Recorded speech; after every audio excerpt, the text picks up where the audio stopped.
बिस्मिल्लाहिर्रहमानिर्रहीम नहमदुहु व नुसल्ली अला रसूलिहिल करीम अम्मा बाद फ़क़द क़ाल अल्लाहु तबारक व तआला फ़ी कलामिहिल कदीम व फ़ुरक़ानिहिल मजीद अऊज़ु बिल्लाहि मिनश शैतानिर रजीम बिस्मिल्लाहिर्रहमानिर्रहीम या अय्युहल्लज़ीना आमनू कुतिबा अलैकुमुस्सियामु कमा कुतिबा अलल्लज़ीना मिन क़ब्लिकुम लअल्लकुम तत्तक़ून अय्यामम माअदूदात फमन कान मिनकुम मरीदन अला सफ़रिन फ़इद्दतुम मिन अय्यामिन उख़र वअलल्लज़ीना युतीक़ूनहु फ़िदियतुन तआमु मिस्कीन सदक़ल्लाहुल अज़ीम वक़ाल नबियुना अलैहिस्सलातु वस्सलाम मन साम रमज़ान ईमानन वहतिसाबन गुफ़िर लहु मा तक़द्दम मिन ज़ंबिही वफ़ी हदीसिन वमा तअख़्खर सदक़ रसूलुल्लाहि सल्लल्लाहु अलैहि वसल्लम। புகழ் அனைத்தும் அகிலத்தாருக்கு ரப்பாகி அல்லாஹ் ஒருவனுக்கே உரித்தானது.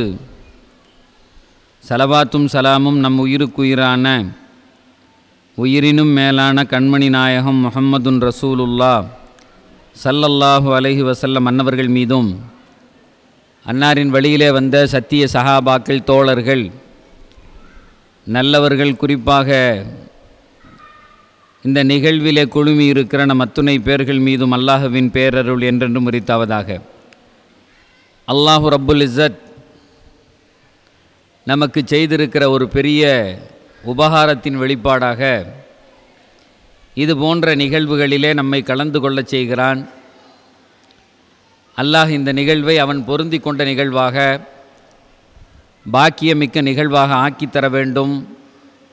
எது சொல்லப்படுகிறதோ அந்த செய்திகள் நம்முடைய இதயத்தில் குடிகொள்ள வேண்டும், அது அமலாக வெளிப்பட வேண்டும், அல்லாஹ் அதை ஏற்றுக்கொள்ள வேண்டும் என்கிற துவாவோடு இஸ்லாத்தை ஏற்றுக்கிட்டால் எங்களுக்கு என்ன கிடைக்கும்? வாழ்க்கைக்கான லாபம் என்ன? படித்தா வேலை கிடைக்கும், காசு கிடைக்கும், வீடு வாங்கலாம், கார் வாங்கலாம், சுகமாக இருக்கலாம், சாப்பிட்லாம். இஸ்லாத்தை ஏற்றுக்கிட்டால் எங்களுக்கு என்ன கிடைக்கும்? அப்போ நாயகம் ஸல்லல்லாஹு அலைஹி வஸல்லம் சொன்னாங்க, அல்லாஹ் உங்களுக்கு நாளைக்கு சொர்க்கத்தை தருவான். அவ்வளோதான் என்னால் சொல்ல முடியும். சொர்க்கத்தை வாக்களிக்க முடியும். என்னை நீங்கள் நம்பினால் என் விரல் பிடித்து உங்களை சொர்க்கத்துக்கு கூட்டு போவேன். அது மட்டும் நான் செய்வேன், வேற என்ன செய்ய முடியும் அப்படின்னு உடனே ஒருத்தர் எந்திரிச்சு சொன்னார், சரிதான் அந்த நபி சொல்றது, ஆனால் இன்னொன்று இருக்குது, இவரை நீங்கள் மதீனாவுக்கு கூட்டு போனீங்கன்னா உங்கள் கழுத்துகள் வெட்டப்படலாம், உங்கள் மனைவிகள் விதவையாகலாம், உங்கள் பிள்ளைகள் அனாதையாகலாம், அண்ணன் தம்பிக்கு இடையில சண்டை வரலாம், இவ்வளவு நடக்கும். அதை நடந்துச்சுனாலும் நீங்கள் பொருத்திக்குவீங்களான்னு கேட்டார். விவரமான ஆளுகளாக இருந்தாங்க, சாமானியமான ஆளுகள்லாம் இல்லை. ஏன் அப்படின்னு கேட்டால், தே ஆர் சோசன் பை அல்லாஹ். நபியோடு யார் வாழணும் அப்படிங்கிறத அல்லாஹ் தேர்ந்தெடுத்தான். சும்மாலாம் அந்த ரூஹுகள் வந்துடல. அபூபக்கர் இதை இயற்கையாக அன்னைக்கு பிறந்துடல. உமர் ரலியல்லாஹு தஆலா அன்ஹு தானான் முளைச்சு வந்து அங்கே பிறந்துடல. அல்லாஹுவால் தேர்ந்தெடுக்கப்பட்ட ரூஹுகள். நமக்கு அபூபக்கர் ரலியல்லாஹு தஆலா அன்ஹு அவங்கள தெரியும், உமர் ரலியல்லாஹு தஆலா அன்ஹு தெரியும். இந்த எந்திரிச்சு நின்று கேட்டார்ல, நீங்கள் எங்களுக்கு இஸ்லாத்தை ஏற்றுக்கிட்டா என்ன தருவீங்கன்னு. அப்போ அங்கே ஒருத்தர் எந்திரிச்சு நின்று சொன்னார், யார் ரசூலல்லாஹ், நான் என் உயிரையே தருகிறேன், நீ மதீனாவுக்கு வந்துருங்கன்னார். வெறும் 18 வயசு பையன், 18 வயசு நிரம்பி ஒருத்தர் சொன்னார், என் உயிரையே தருகிறேன், நீ மதீனாவுக்கு, நான் பார்த்துக்கிறேன், உங்களுக்கு முன்னாலும் பின்னாலும் சைடில் எல்லா இடத்துலையும் நின்று உங்களுக்காக வேண்டி நான் பாதுகாப்பை தருவேன், நீங்கள் எந்த கவலையும் பட வேண்டாம். மொதல் வருஷம் வந்தவர் அவர் தான், பெருமானார் இடத்துல ஃபஸ்ட்டு பேசினவர் அவர் தான், 2வது வருஷம் 10-12 பேரை கூட்டிகிட்டு வந்தவரும் அவர் தான், 3வது வருஷம் 75 பேரை கூட்டிகிட்டு வந்து பெருமானாருடைய காலடியில் உட்கார வச்சு சொல்லுங்க, இந்த நபியை நம்ம ஊருக்கு கூப்பிடுங்க அப்படின்னு சொன்னவரும் அவர் தான். 18, சில இதில் 20 வயசுன்னு வருது, சின்ன பையன். அவர் பேர் என்னன்னு தெரியுமா? இன்னைக்கு தெரிஞ்சுக்குவோமா அவர் பேரே? நமக்கு உமரதை தெரியும், அபூபக்கரை தெரியும், உஸ்மானை தெரியும், அலியை தெரியும், அந்த மாதிரி சஹாபாக்களை தெரியும். ஆனால் மதீனாவுக்கு என் உயிரை பணையம் வைத்து உங்களை கூப்பிடுகிறேன்னு சொன்னார்ல, அவர் பேரை சில நேரத்தில் கேட்டிருப்போம், மறந்துருப்போம். அவர் பேரு தான் அஸ்அத் பின் ஸராரா. அவர் பேர் என்ன? ஒரு தடவை சொல்லுங்க அந்த பேரை, சும்மானாலும். அஸ்அத் பின் ஸராரா, சும்மா சொல்லுங்களேன் அந்த பேர். அஸ்அத் பின், பரக்கத்தான மனுஷன். மதீனாவுக்கு கூட்டிட்டு போறதுக்கு முன்னாடியே சொல்லிட்டாராங்க, எங்க நபி வர்றாங்க, முன்னாடி நின்று பாடுங்க. முன்னாடி நின்று ஆளுகளை வர வைக்கிறதுக்கு பெரிய கூட்டத்தை உருவாக்கி வச்சிருந்தாரு. நாயகம் ஸல்லல்லாஹு அலைஹி வஸல்லம் குர்ஆன் ஓதுனதை மக்கால கேட்கறதுக்கு ஆள்கள் இல்லை. ஆனால் மதீனாவிலே பெருமானார் வருகிற நேரத்தில் பல பேர் குர்ஆனை ஓதிக்கிட்டு இருந்தாங்க. ஒரு சின்ன வயதுக்காரர் அல்லது சின்ன சிந்தனை பெரிய மாற்றத்தை கொண்டு வரும் அப்படிங்கிறதுக்கு தெளிவான உதாரணம் அஸ்அத் பின் ஸராரா. ஒரு சின்ன, இப்போ ஒரு வேலையை பார்க்குறோம், என்ன ரமலானுக்கு முன்னால் ஒரு கூடுகை, அவ்வளோதான். இப்போ இந்த ஊரில் எத்தனை ஆம்பளை இருப்பாங்க, எல்லாரும் ஏன் வரல? கடைக்கு போயிருக்கலாம், வேலை இருக்கலாம், இல்லை சும்மா சில பேர் வீட்டில் கூட உட்காந்துருக்கலாம், நமக்கு தெரியாதுதாயா. இப்போ என்னத்தை பூஜா சொல்லியே போகிறாங்க? ஒரு ரெஃப்ரெஷ்மெண்ட்டு தானே இது, ஒரு திருப்புதல் தானே. சில வார்த்தைகள் வாழ்க்கையை மாற்றிவிடும், நமக்கு எது மாற்றும் தெரியாது. அன்னைக்கு அந்த அஸ்அத் பின் ஸராரா யதார்த்தமாக பெருமானாரை சந்தித்ததன் மூலமாக நாயகம் ஸல்லல்லாஹு அலைஹி வஸல்லம் இங்கே போகலாமான்னு பார்த்தாங்க, அங்கே போகலாமான்னு பார்த்தாங்க, எங்கெங்கெல்லாம் பார்த்தாங்க, எங்கேயும் நடக்கல. கடைசியில் மதீனாவுக்கு அந்த அஸ்அதின் வழியாக அல்லாஹ் மொத்த இஸ்லாத்தையும் அங்கே கொண்டு போனான். இன்னைக்கு உலகமே மதீனத்து நபிவியை திரும்பி பார்க்குது அப்படின்னு சொன்னால் அதனுடைய முழு பெயரும் அஸ்அத் இப்ன் ஸராரா அவருக்கு தான் சொந்தம். வந்து கொஞ்ச நாளில் மௌத்தா போயிட்டார். நாயகம் ஸல்லல்லாஹு அலைஹி வஸல்லம் மதீனாவுக்கு வந்து கொஞ்ச நாளில் மனுஷன் மௌத்தா போயிட்டார். அழுதாங்க நபி. அடாடா, எனக்கு அல்லாஹ் ஒரு ரைட் ஹேண்ட் மாதிரி கொடுத்துருந்தானே, இப்படி திடீர்னு இப்படி மௌத்தாயிடுறேன். அவருடைய மரணத்தை நினைத்து பெருமானார் பல நாள்கள் அழுதாங்கன்னு வருது. ஏன்னா அவ்வளவு உயிருக்குயிரான தோழராக நாயகம் ஸல்லல்லாஹு அலைஹி வஸல்லம் மதீனாவில் கொண்டு போய் வச்சு அப்போ சொன்னார், யார சொல்லா இவ்வளோதெல்லாம் ஓதிட்டாங்க பாருங்களேன், இங்கே மக்கால குர்ஆனை கேட்கறதுக்கு ஆள் இல்லை. அவர் சொன்னார், இவங்கெல்லாம் ஹாஃபிதுகள், எத்தனை ஆயத்து இறங்கியிருக்கோ அதெல்லாம் இவங்க மனப்பாடம் பண்ணியிருக்காங்க, நாங்கள் ஏற்பாடு பண்ணி மக்தபை நடத்தி நாங்கள் பாருங்கள் இவங்கெல்லாம் படிக்க வச்சுருக்கோம் அப்படி சொன்னார். அதில் தான் பெருமானார் சந்தோஷப்பட்டாங்க.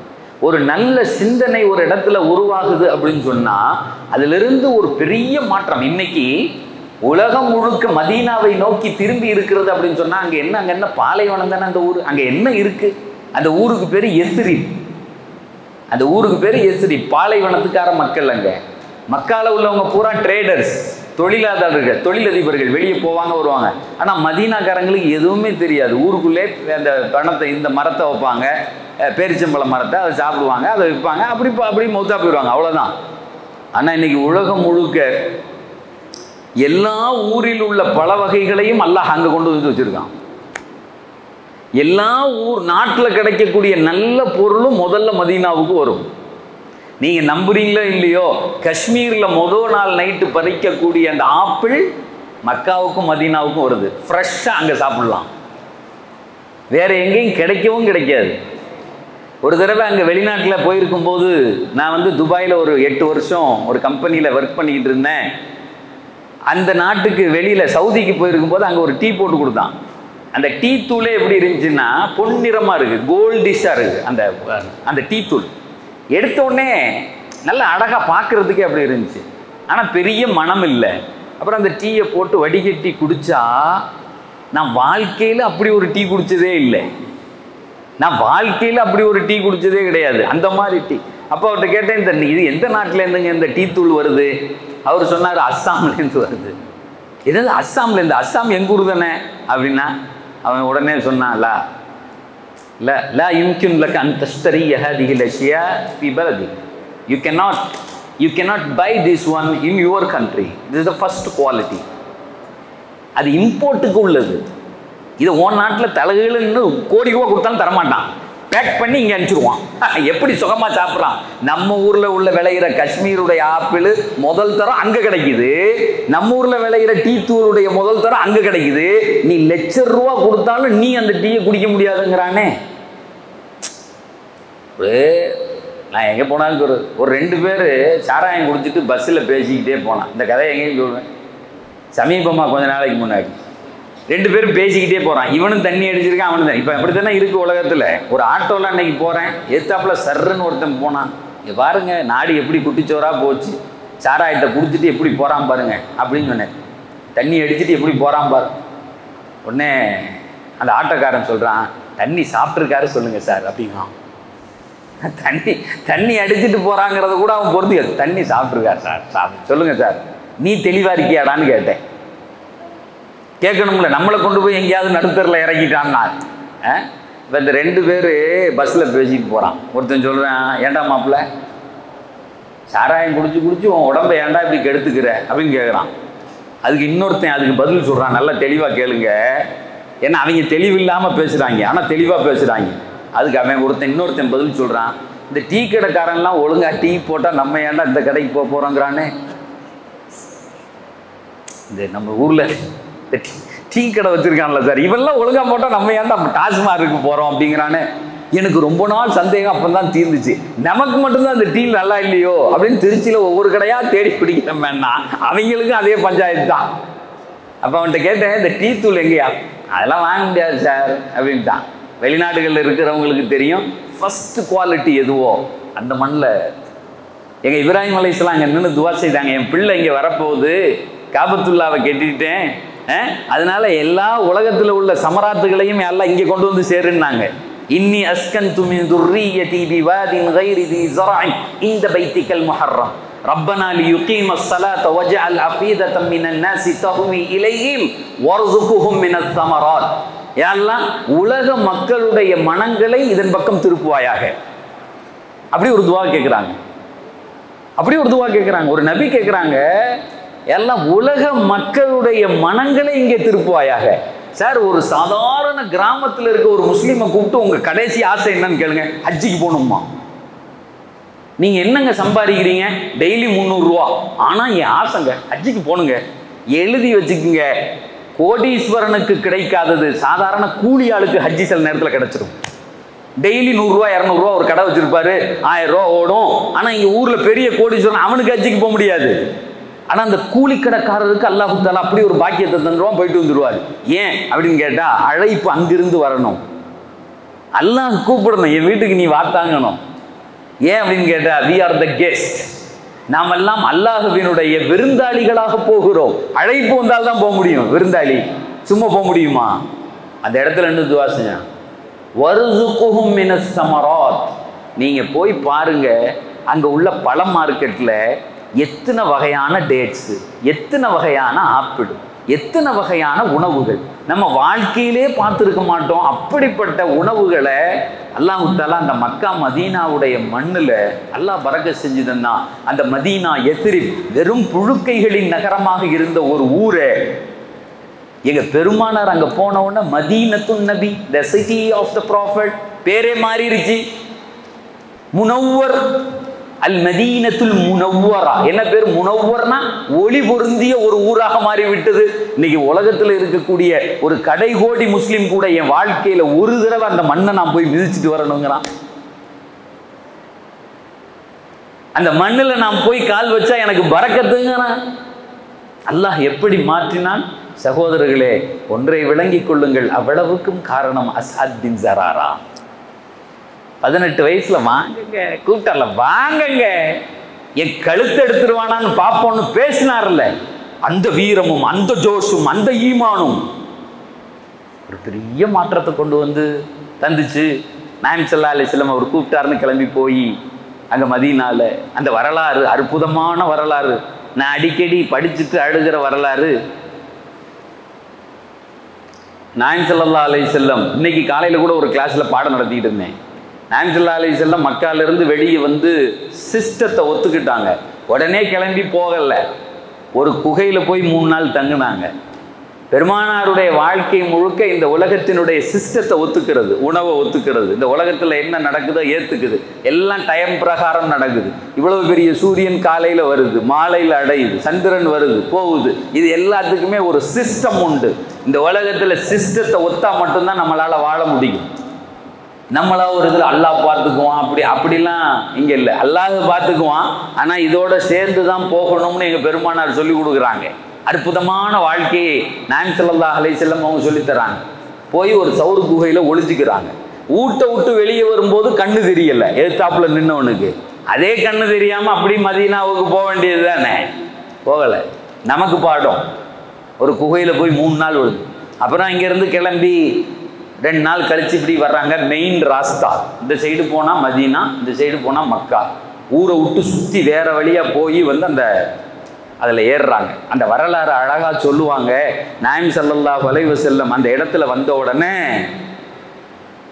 திரும்பி மக்கா பார்த்து நடக்கிறாங்க. இப்போ போகிறதுக்கு வந்தது மதீனாவுக்கு. இந்த ஊரை விட்டுட்டு இங்கே நமக்கு பஞ்சாயத்து பண்ணுறானதான் அங்கே போகிறதுக்கு வந்தது.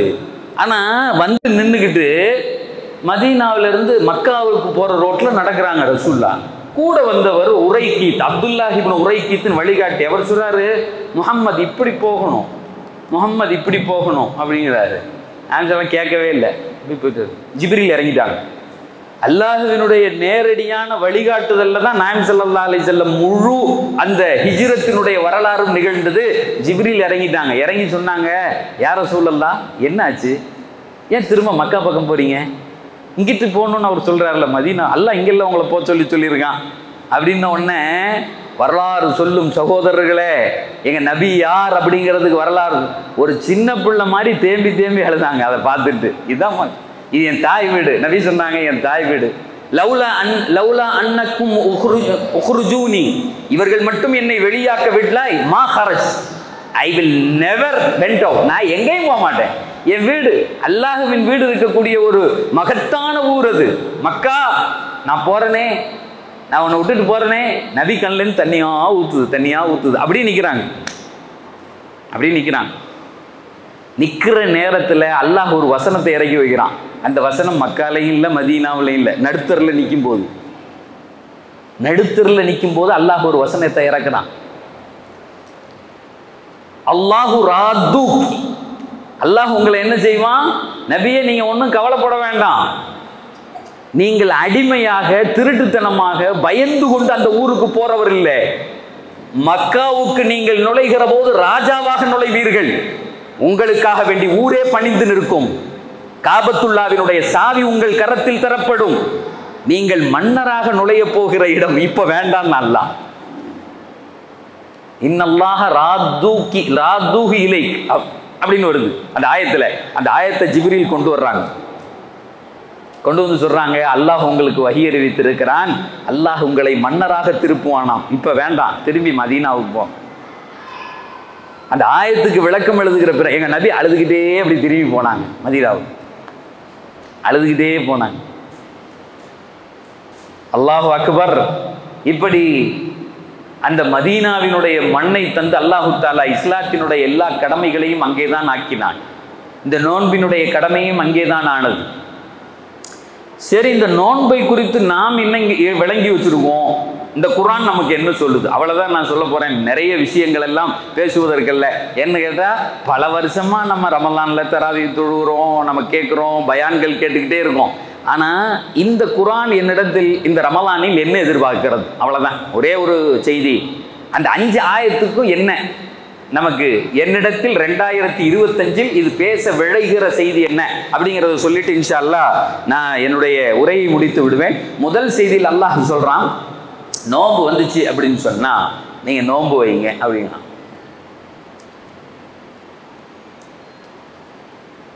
ரம்ஜான் மாசம் வந்துச்சுன்னா நீங்க நோன்பு வைங்க அப்படின்னு சொல்றான். அப்படின்னா என்ன அர்த்தம்? நாங்கள் தான் நோன்பு வைக்கிறோம்ல. அன்னைக்கு ஒரு ஊருக்கு போயிருந்தப்ப கேட்டேன், ஏங்க ரம்ஜானில் எத்தனை தடவை சாப்பிட்றோம் அப்படின்னு சொல்லிட்டு. உடனே முன்னாடி உட்காந்து சொன்னார், 2 தடவை வச்சுருத்துன்னு. நல்லா யோசிச்சு சொல்லுங்க, 7 தடவை சாப்பிட்றோம். சகருங்கிற பேரில் 1, 2வது அந்த மதியானம் விட்டுறதுக்கு பேரில் அது நோம்பு திறந்தோன்னே ஒரு கஞ்சி பள்ளியாச்சல்ல இங்கே, அப்புறம் வீட்டுக்கு போனோன்னே கொஞ்ச நேரத்தில் ஒரு டீ, அப்புறம் தொழுது வர்றதுக்கு முன்னாடி ஒரு நாஷ்டாங்கிற பேரில் ஒன்று உள்ள தள்ளுறோம், அப்புறம் தொழுதுட்டு போய் ஒரு கெட்டிட்டு படுத்துட்டு. நீங்கள்லாம் திருச்சிக்கு வந்தால் பார்ப்பீங்க, அந்த பிரியாணி, அதாவது இந்த வான்கோழி பிரியாணின்னு ஒன்று போடுறான். அடாடா 250 பேர் நிற்பான் அதை வாங்குறதுக்கு. அதாவது சில பேர் சொல்லுவான், நோம்பு மாதிரி இப்போ தான்டா இருக்கு அப்படிங்கிறானே. எதுக்கு 250 பேர் ஜேன்னு அந்த பிரியாணியை வாங்குறதுக்கு நைட்டு கூடி எல்லாமே 3 டப்பா வாங்கிட்டு போவான். ஒரு டப்பாவை நைட்டே சாப்பிட்டுட்டு 11 மணிக்கு நைட்டில் பிரியாணி தின்போமா நம்ம நார்மலாக திங்க மாட்டோம். ஆனால் ரம்ஜானில் நாங்கள் சாப்பிடுவோம். நீங்கள்லாம் வாங்க இன்ஷா அல்லாஹ். திருச்சிக்கு ஒரு தடவை எல்லோரும் வரீங்களா? அஜர்த்து வேன் பிடிச்சி கூப்பிட்டு வரேங்கிறாரு. 11:30 மணிக்கு பிரியாணி சாப்பிட்டு திரும்ப காலையில் ஒரு தடவை சகருக்கு சார் சாப்பிடக்கூடாதுங்கிறதுக்கு சொல்ல வந்த மார்க்கத்தில் வச்சுக்கிட்டு நோம்புலலாம் ஃபுல் கெட்டுறான். சில பேர்லாம் இப்போ தான் குண்டாவே ஆகுறான், நல்ல ஒரு சுத்தி ஏறிடுச்சுங்கிறான். நோம்பு அதுக்கா எல்லாம் சொல்கிறான். நோம்பு காலம் ரம்ஜான் வந்தால் நோம்பு வைங்க. நோம்புனா என்ன? எங்கள் பெருமானார் சொல்கிறாங்க, மன் லம் யதா கௌல ஸூரி வல் அமல பிஹ், மன் லம் யதா கௌல ஸூரி வல் அமல பிஹ் லைஸ லில்லாஹி ஹாஜத்துன் அன் யதா தஆமஹு வ ஷராபா. அற்புதமான வார்த்தை. யார் ஒருவன் தன் வாழ்க்கையில் பொய் பேசுவதையும் அதை கொண்டு செயல்படுவதையும் விடவில்லையோ அவன் உணவை விடுவது அல்லாஹுக்கு ஒரு தேவையும் இல்லை. காலையிலிருந்து சாப்பிடல சார், அவ்வளவுதான். ஆனா ஏதாவது நம்ம வாழ்க்கையில மாறி இருக்கா? இல்லையா? அப்படித்தானே இருக்கும். அடுத்த நோன்பு வந்துருது, அப்படித்தானே இருக்கும். எங்க பெருமானார் சொல்றாங்க, ஒரு மாசம் ஒரு ட்ரைனிங் இடம், கொஞ்சம் யோசிங்க. தாய்மார்களுக்கு சொல்லுகிறேன், இனி இந்த மாசம் முழுக்க நான் பொய்யே பேச மாட்டேன், அது என்ன வந்தாலும் சரி, இந்த ஒரு மாசத்துல மட்டும் அப்படின்னு ஒரு முடிவு பண்ணுங்களேன். யாரை பற்றியும் புறம் பேச மாட்டேன். யாராவது பேசினா எப்பா பேசாத. நபி சொல்றாங்கல்ல, மற்ற நேரத்தில் யாராவது சண்டைக்கு வந்தால் நீங்கள் என்ன செய்வீங்களோ தெரியாது, ஆனால் நோம்புல ஒருத்தர் சண்டைக்கு வந்தால் நீங்கள் சொல்லணும், ஆனால் சாயம் நான் நோம்பாளிப்பா. நோம்புங்கிறத வெளியே சொல்லக்கூடாது, ஆனால் சண்டைக்கு ஒருத்தன் வந்துட்டான்னா நான் நோம்பு வச்சிருக்கேன்ப்பா, அஸ்ஸலாமு அலைக்கும் போயிட்டு அப்படி சொல்லணும். நோன்பினுடைய முதல் செய்தி, நீங்கள் நோன்பு வைத்திருக்கிறீர்கள் என்பதற்கான அடையாளம் பொய் பேசுவதையும் அதற்கான செயல்பாடுகளையும் விடாவிட்டால் நீங்கள் உங்கள் உணவை விடுவதை கொண்டும் உங்க குடிமானத்தை விடுவதை கொண்டும் எந்த பிரயோஜனம் கிடையாது. சார் நான் யதார்த்தத்தை பேசுகிறேன். ஏதோ இப்போ கூப்பிட்டு உட்கார வச்சாங்க, எங்க ரம்ஜான்னா என்னன்னு தெரியுமா, அது அப்படிங்க இப்படிங்க வந்து பலாபலாங்க அப்படிலாம் இல்லை. டே டு டே லைஃப்ல நீங்களும் நானும் சந்திக்கிற யதார்த்த பிரச்சனைகள். இந்த நோன்பு என்ன எதிர்பார்க்குது? Result oriented. அது எனக்கு கிடைத்து இருக்கிறதா? 20 வருஷமா நோன்பு வைக்கிறேன், எந்த மாற்றமும் இல்லை, எந்த பலனும் இல்லை, எந்த பலனும் இல்லை. பேர் வேண்டாம் சொல்லிக்கலாம், 20 வருஷமா நோன்பு வச்சேன்னு. நோன்பு கண்டிப்பாக ஒரு மாற்றத்தை ஏற்படுத்தணும். என்ன செய்யணும்? முதல் நோன்பிலிருந்து ஆரம்பித்து கடைசி நோன்பு வரை நான் பொய்யான விஷயத்தை பேசவே மாட்டேன். பிசினஸ் பண்றேன்னா தெளிவா சொல்லி விற்பேன். வேற ஏதாவது ஒன்று செய்யறேன்னா தெளிவா, என் பிள்ளைகள் இடத்துல பொய் சொல்ல மாட்டேன், மனைவி இடத்துல பொய் சொல்ல மாட்டேன், யார் இடத்துலையும் சொல்ல மாட்டேன். இந்த ஒரு மாசம் சொல்ல மாட்டேன், அவ்வளவுதான். அப்படி ஒரு சூழல் வருகிறதா? அதுக்கு என்ன செய்யணும்? ஒரு தடவை துபாயில் தப்சீர் பண்ணிட்டு இருந்தேன். வருஷம் அங்கே வந்து தப்சீர் பண்ணுற பழக்கம் இது, வருஷம் முழுக்க அங்கே பேசுகிற பழக்கம் உண்டு. எல்லாம் பெரிய பறக்க செஞ்சால் நிறைய கூட்டம் வருவாங்க, பெரிய கூட்டம். தமிழ்நாட்டில் உள்ளவங்க வருவாங்க, ஒரு 300, 400, 500 பேர் வரையும் வருவாங்க. வாரம் நடக்கும். அப்போ ஒரு நாள் பேசிகிட்டே இருக்கும்போது ஒரு செய்தியை சொல்கிறேன். நாயகம் ஸல்லல்லாஹு அலைஹி வஸல்லம் ஒரு செய்தியை நமக்கு சொல்லித்தர்றாங்க. மன்கான யுமினு பில்லாஹி வல் யௌமில் ஆகிர் ஃபல்யகுல் கைரா. ஒரு ஆயத்துக்கு விளக்கம் சொல்லிக்கிட்டு இருக்கேன். நீங்கள் அல்லாஹுவையும் மறுமையையும் நம்பினால் பேசினால் பல்யக்குல் கை, நல்லதை மட்டுமே பேசுங்கள் அப்படின்னு ரசூலுல்லாஹ் சொல்றார். இப்போ யாராவது ஒருத்தர் வந்து உங்கள்கிட்ட சொல்றாரு, பிஸ்னஸ் துவங்கலான்னு இருக்கேன் அப்படின்னு நம்மள்ட்ட வந்து கேட்குறாரு. நம்ம ஒரு கடை வச்சிருக்கோம், நம்மள்ட்ட வந்து கேட்குறாரு, ஏங்க ஒரு பிஸ்னஸ் ஆரம்பிக்கலான்னு இருக்கேன். என்ன பிஸ்னஸ் வாப்பா? ஒருத்தர் சொல்றாரு, இந்த பிஸ்னஸ் விளங்கி போச்சு, இருக்கவனே ஊற்றிக்கிட்டு திரியிறான், இவர் போடா இருக்கு அப்படி சொல்லக்கூடாதுன்னு நாங்கள் நம்ம நிறைய பேசுவோம். இல்லை எவனாவது ஒருத்தன் வந்து ஒரு பிள்ளை வந்து சொல்லுது, 10வது இப்போ பரீட்சை ஆரம்பிக்க போகுது, பிள்ளைகள் வந்து சொல்லும். எல்லா ஊர்கள்லையும் இப்போ பள்ளியாசல்லே கூப்பிட்டு வந்து துவா ஓதி அனுப்பி விட்றாங்க பிள்ளைகளை. இந்த பிள்ளைகள் எங்கள் ஊர் பிள்ளைகள் நல்லா படிக்கணும். போன வருஷம் +2ல் முதல் மார்க்கு அவங்க பிள்ளை இங்கே இந்த ஊர்லேருந்து ஏதோ நல்ல மார்க் எடுத்து வந்துச்சு. இல்லை ஒரு பையன் மார்க் எடுத்தார். அந்த ரிசல்ட் வர்ற அன்னைக்கு காலையில் இந்த ஓரத்தில் உட்காந்து நான் இந்த அஜர்த்து கூட டீ குடிச்சிக்கிட்டு இருந்தேன். அப்போ தான் அவர் வந்து சொல்கிறாரு, அது ஸ்கூல்லே எங்கள் பையன் ஃபஸ்ட் மார்க் வாங்கியிருக்கான் அப்படின்னு சொல்லிட்டு அந்த செய்தியை வந்து சொல்கிறாரு. இப்போ அந்த பையன் வந்து சொல்கிறான், எனக்கு துவா செய்யுங்க, எக்ஸாம் எழுத போகிறேன். நீ படிக்கிற படிப்புக்கு விளங்கும் போடா, இவன் தான் படிச்சுன்னு போட்டு கிழிக்க, அப்படி சொல்லக்கூடாது. பெருமானார் சொன்னாங்க, நெகட்டிவாக பேசாத. ஒருத்தன் தொழில் துவங்க போறான்னா நல்லா நடக்கட்டுமா சொல்லுங்க, எவன் கடை வியாபாரம் நடக்குன்னு அவனுக்கு மட்டும்தான் தெரியும். இந்த கொரோனால நம்ம பார்த்துருப்போம், இதெல்லாம் நடக்காதுன்னது பூரா தலைகளை போயிடுச்சு. அவன் பூரா பெரிய ஆள் ஆகிட்டான். இதெல்லாம் பயங்கரமாக ஓடுனவன் பூரா தெருக்கு வந்துட்டான். நம்ம எதையும் முடிவு செய்ய முடியாது. ரசூலுல்லாஹ் சொல்றாங்க, சொன்ன நல்லதை சொல், நடக்கட்டும் ஆகட்டும் அப்படியே சொல்லுங்க. பாஸ் பண்ணணும், நல்ல மார்க் எடுக்க மனசார சொல்லு. தொழில் வைக்க போறேன், சூப்பரா வருவீங்க. அதானி என்ன, அதானிக்கு மேல நீ வருவாடா, சும்மா சொல்ல, சொல்றதுனால என்ன இருக்கு, எல்லாம் ஒன்று ஆக்குவான் சொல்ல, இப்படின்னு பயான் பண்ணினேன். பயான் பண்ணி முடிச்சுட்டு வந்து செருப்பை போட போகிறேன். ஒருத்தர் வேகமாக வந்தார். ஹஜரத் ஒரே ஒரு சந்தேகம். நான் சொன்னேன், இப்போ தான்ப்பா 1.5 மணி நேரம் பேசியிருக்கேன், தொண்டைண்டெல்லாம் வலிக்குது. இல்லை இந்த ஒரே ஒரு செய்தியை மட்டும் கேட்டுதான். அவர் என்கிட்ட கேட்குறாரு, ஹஜரத் போன வாரம் எங்கள் ஊர்லேருந்து பள்ளிவாசல் கட்டுறதுக்குன்னு வந்தாங்க, பாங்கு சொல்லணுமா சொல்லிடுங்க, எத்தனை மணிக்கு பாங்கு?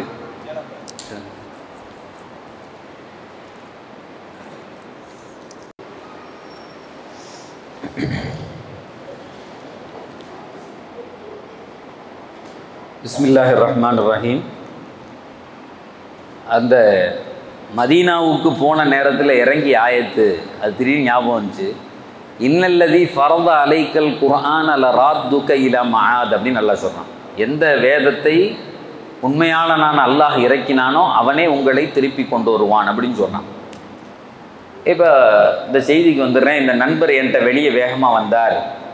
வந்து என்கிட்ட சொன்னார், ஹசரத் போன வருஷம் ஒரு பள்ளி கட்டுறதுக்காக வேண்டி எங்கள் ஊர்லேருந்து பள்ளி கட்டுறதுக்கு கேட்டு வந்தாங்க அப்படின்னு சொன்னார். நான் என்னமோ சொல்ல வர்றாரு போலுக்கு அப்படின்னு நின்று சரிங்க அப்படின்னு. உடனே அடுத்து சொன்னார், இது மாதிரி கொமரு காரியம்மாவும் வந்தாங்க அப்படின்னு சொன்னார். கொமரு காரியமாக கேட்டு வந்தாங்க. என்னடா நில்லுங்கன்ட்டு திடீர்னு இவர் எதையோ சொல்கிறாரே, பள்ளி கட்டுறதுக்கு வந்தாங்கங்கிறாரு, கொமரு காரியமாக வந்தாங்கங்கிறாரு அப்படின்னு சொல்லிட்டு அவர் சொன்னார், எனக்கு காசு கொடுக்கணுன்னு தான் ஆசை, ஆனால் என்கிட்ட காசு இல்லை. எனக்கு காசு கொடுக்கணுன்னு தான் ஆசை, ஆனால் என்கிட்ட காசு இல்லை, ஏடிஎம்மை உடைக்கலாமா அப்படின்னு கேட்டான். எங்கே வச்சு? துபாயில் அந்த பள்ளியாசலில் வாசலில் வச்சு கேட்குறான். பள்ளியாசலுக்கு காசு கேட்குறாங்க, கொமரு காரியத்துக்கு கேட்குறாங்க, என்னால் கொடுக்க முடியலை, ஏடிஎம்மை உடைக்கலாமா அப்படின்னு கேட்குறான். எதுக்கு இந்த கேள்வின்னா, உள்ளே இப்போ பேசிட்டு வந்தேன்ல, யார் எதை வந்து கேட்டாலும் என்ன சொல்லணும், நல்லா எல்லாம் நடக்கட்டும், அல்லாஹ் சிறப்பாக ஆக்கி தரட்டும் அப்படின்னு இப்போ தான் பயான் பண்ணிட்டு வந்திருக்கேன். எதை கேட்டாலும் நல்லா நடக்கட்டும்னு சொல்லணும்னு. இப்போ இவன் கேட்குற நோக்கமே அதுதான். இப்போ இவன் கேட்டவுடனே நான் என்ன சொல்லணும், ஏடிஎம்மை உடைக்கலான்னொடனே மாஷா அல்லாஹ் பாரக்கல்லாஹ் அழகாக உடங்கன்னொடனே நம்மளை இழுத்து கொண்டு போய் போலீஸில் விட்டுருவான். இப்போ நான் சொன்னேன், எங்கள் ரசூலுல்லாஹ் ரொம்ப பெரிய அறிவாளி, இன்னொரு துண்டு இருக்குது, அதை அடுத்த வாரம் சொல்லுவேன் அப்படின்ட்டு போயிட்டேன். அந்த ஹதீஸ் இன்னும் முடியலடா, இன்னொரு துண்டு இருக்குது, அதை அடுத்த வாரம் சொல்லுவேன். நான் இதை சுத்தமாக மறந்தே போயிட்டேன். அடுத்த வாரம் தஃப்சீருக்கு வந்துட்டேன், உட்காந்துருக்கேன். 400-500 பேர் உட்காந்துருக்காங்க. பேசிக்கிட்டே இருக்கும்போது இந்த ஆள் வந்து கரெக்டாக முன்னாடி உட்காந்துட்டான். மொதல் ஆளாக வந்து உட்காந்துருக்கான். இப்போ நான் இது பண்ணிவிட்டு ஆரம்பிச்சுட்டு பேசிட்டு இப்படி திரும்பி பார்க்குறேன், உட்காந்துருக்கான். அவன் சொல்கிறான், அது போன வாரம் சொல்கிறேன், நீ ஏடிஎம் உடைக்கலாமா உடைக்கக்கூடாதுங்கிறானே. எனக்கு பக்குங்குது. பப்ளிக்கில் வச்சு, அதுவும் துபாயில் வச்சு நம்மளை எப்படி அதான் நான் சொன்னேன். போன வாரம் ஒருத்தர் ஒரு கேள்வி கேட்டார், அதுக்கு பதில் இருக்குது சொல்கிறேன் அப்படின்னு சொல்லிட்டு பயான் தஃப்சீர் பேசிக்கிட்டே இருந்தேன். அப்புறமா கடைசியாக சொன்னேன், என்னிடத்தில் போன வாரம் ஒரு நண்பர் வந்தார். வந்து கேட்டார், இதே மாதிரி பள்ளியாசை கட்டுறதுக்கு கேட்குறாங்க, பெண்கள் கல்யாணம் முடிக்கிறதுக்கு கேட்குறாங்க, அதற்கு ஏடிஎம்மை உடைக்கலாமான்னு ஒருத்தர் கேட்டார் அப்படின்னு. யாருன்னு சொல்லலை இவன். உடனே அந்த ஆள் பார்த்துக்கிட்டான். ஆமாம் சொல்லியா பதிலாங்கிறான். உடனே நான் சொன்னேன், எங்கள் நபி சொன்னாங்க, மன்கான யுமினு பில்லாஹி வல் யௌமில் ஆஹிர் ஃபல் யகுல் கைரா. அல்லாஹுவையும் மறுமை நாளையும் நம்பக்கூடியவன் நல்லதை மட்டுமே பேசட்டும் அப்படின்னு நபி சொன்னாங்க. ஒரு காலம் வரும், உங்களிடத்துல வந்து சில பேர் கேட்பான் ஏடிஎம் உடைக்கலாமான்னு, உடனே அவனுக்கு ஆமீன் நல்லா உடன்னு சொல்லிடாத அப்படின்னு சொல்லிட்டு அதுக்கு ஒரு பதிலையும் பெருமானார் சொன்னாங்க, ஃபல் யஸ்முத் ஃபல் யஸ்முத். சில பேர் இப்படி கிறுக்கன் வந்து கேட்டா அவளுக்கு பதிலே சொல்லாம போயிருன்னு சொன்னாங்க. அந்த ஆள் பார்த்தா விவகாரமான ஆளா இருப்பான் போல் கைவேங்களாம். ஆமாம், எதுக்கு பதில் சொல்லணும், எதுக்கு துவா செய்யணும், எதுக்கு துவா செய்யக்கூடாதுன்னு இருக்கு இல்லையா? எல்லாத்துக்கும் துவா செய்கிறதா? அப்போ முதல் செய்தி, நோன்பினுடைய நோக்கமே ஒரு மாதம் பொய் சொல்லாமல் இருக்கணும். அதை அக்ரிமெண்ட் போட்டுக்கணும் அல்லாவுக்கும் நமக்கு இடையில. உலகத்தில் 1000 பேர் பார்ப்பான், பார்க்காம இருப்பான், நமக்கு தேவையே கிடையாது. ஏன்னா பெருமானார் மல்லம் யத கௌல ஸூரி வல் அமல பிஹ், பொய்யையும் அதற்கான செயல்பாடுகளையும், பொய் பேசுறது ஒன்று, செய்யறது ஒன்று. என்ன, ஒருத்தர் ஃபோன் பண்ணி கேட்குறாரு, ஒரு நண்பர் தான் ஃபோன் அடித்து கேட்குறாரு, மாப்பிள்ள ஒரு 6 மணிக்கு இஷா மகரிபை தொழுதுட்டாங்க, வந்துடுறேன் டீ கிடைக்குன்னு. வந்துடுறேன்டா மாப்பிள்ள அப்படின்னு சொல்லிட்டு சொல்லும் போதே நினச்சிக்கிறது போக மாட்டேன்லன்னு. அவன்கிட்ட சொல்லும் போதே இவனுக்கு போகக்கூடாது அப்படின்னு, இதுதான் குற்றம்ங்கிறாங்க. செயல்பாடு ரீதியாகவும் தப்பு. வரலைன்னா வரலன்னு சொல்லணும். யாருடைய முகத்தாட்சினைக்காக வேண்டியும் பேச்சும் செயல்பாடும் இருக்கவே கூடாது. அடிச்சு உடைச்சு பேசணும், அல்லாவுக்குன்னு பேசணும். அந்த வார்த்தைகள் போய் இதயத்தில் இறங்கும். மனசுல ஒண்ணு வச்சுக்கிட்டு வாயில பேசுறதுக்கு பேரு நிஃபாக். அது உங்களையும் அழிச்சிரும், உங்க சந்ததியும் அழிச்சிரும். என் நபி சொன்னாங்க, முதல் விஷயம் நோன்பினுடைய நோக்கமே நீங்கள் பொய் பேசாமல் இருக்கு, பொய் பேசாமல்.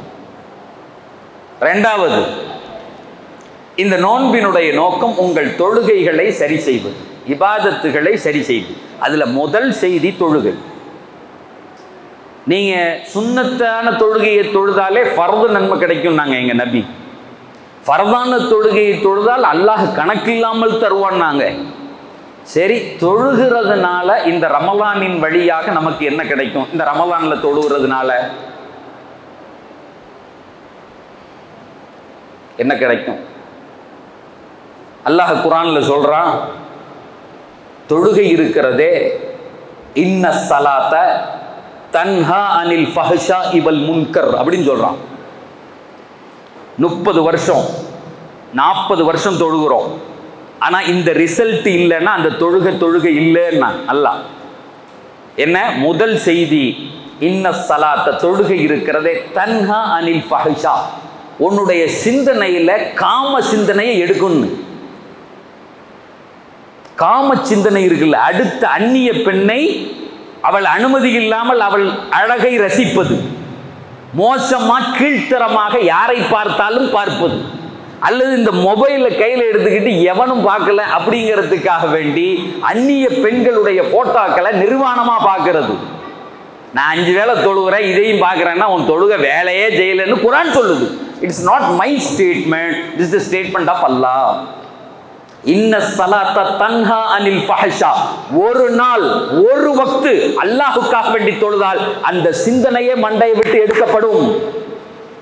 யாரையும் பார்க்க தோணாது, திருட்டுத்தனமாக அடுத்தவர்களை ரசிக்க தோணாது, ஃபஹ்ஷா போயிருச்சு, உங்க வாயிலிருந்து கெட்ட வார்த்தையே வராது. சண்டை போட்டா கூட கீழ்த்தரமான அசிங்கமான வார்த்தைகளை பேச மாட்டீர்கள். அல்லாஹ் சொல்லுகிறான், நீ என் அடியான், உன் வாயிலிருந்து அப்படி கீழ்த்தரமான அசிங்கமான வார்த்தைகளை வருவதை நான் விரும்பவில்லை. உயர்ந்த வார்த்தையை பேசணும், இல்லை பேசக்கூடாது. தொழுகையினுடைய முதல் செய்தி இன்றைக்கு எங்களுக்கு தேவை.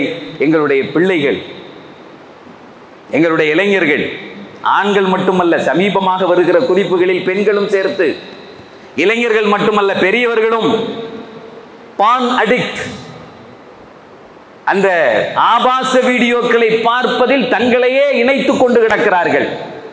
அவனுக்கு எப்படி வெளியே வரதுன்னு தெரியல. ஒரு தடவை எங்கள் காலேஜில் பேசும்போது இதை பற்றி சொன்னேன், தம்பி இதே மாதிரிலாம் இருக்கு, இது ரொம்ப பெரிய பாதிப்பை ஏற்படுத்தும். என்ன பெரிய பாதிப்பை ஏற்படுத்தும்? ஒருத்தர் தொடர்ந்து ஒரு ஆபாச வீடியோவை பார்த்துக்கிட்டே இருந்தார் அப்படின்னு சொன்னா, கடைசியாக சொல்றான், கல்யாணம் பண்ணா புள்ள வைக்க முடியாதுங்களாம். பான் பார்த்துட்டு அந்த இதை பார்த்துக்கிட்டே இருந்தா வேற எந்த பாதிப்பு வருதோ இல்லையோ சார், திருமணம் முடிக்கும் போது குழந்தை வைக்க முடியாது, அவ்வளோதான். ரொம்ப சிம்பிளா. ஏன்னா ஏற்கனவே ஒயரிங் கண்ணாமுன்னான்னு மூளைக்குள்ள ஆயிருக்கும். இந்த பெண்ணை கொண்டு அவளை கருவுருவாக்குகிற சக்தி எடுக்கிறான். திருச்சிக்கு வந்து பாருங்க, தெருக்கு தெரு ஃபெர்டிலிட்டி சென்டர், குழந்தையை உருவாக்கும் மையங்கள் தெருக்கு தெரு வச்சிருக்கான். அப்படியே ரொம்ப அசால்ட்டா ஒரு 12 பிள்ளைய பெற்றுருவாங்க, ஆஸ்பத்திரியே போக மாட்டாங்க. உங்க ஊர்ல கேட்டா தெரியும். ஒரு காலம் வரையும் 12 பிள்ளைய பெப்பாங்க, எந்த கஷ்டமும் இருக்காது. ஒரே ஒரு அத்தா மட்டும்தான் சைக்கிளை மிதிச்சுட்டு போய் சம்பாதிப்பார், 12 பிள்ளையும் அழகா வளரும், எந்த கஷ்டமும் இருக்காது. அந்த அம்மா வீட்டிலே இருந்து பிள்ளைய பெற்றுரும். இன்னைக்கு என்னெல்லாம் நடக்குது? உண்டானதுலேருந்து என்ன செய்யறான்? ஒரு புள்ள உண்டானதுலேருந்து நீ நிற்க கூடாதுங்கிறான், உட்காரக்கூடாதுங்கிறான், படுக்கக்கூடாதுங்கிறான். இதெல்லாம் அப்படி இருந்து அந்த பிள்ளைய ஒழுங்கா பெற்றெடுக்கிறான். கடைசியில் வந்தானே ஆப்ரேஷன் பண்ணி எடுக்கிறானே. 12 பிள்ளைய பெற்றுட்டு விட்டுருவாங்க தெருல. நான் சில இடத்துல சொல்றேன், சாயங்காலம் தான் தேடுவாங்க பிள்ளைய.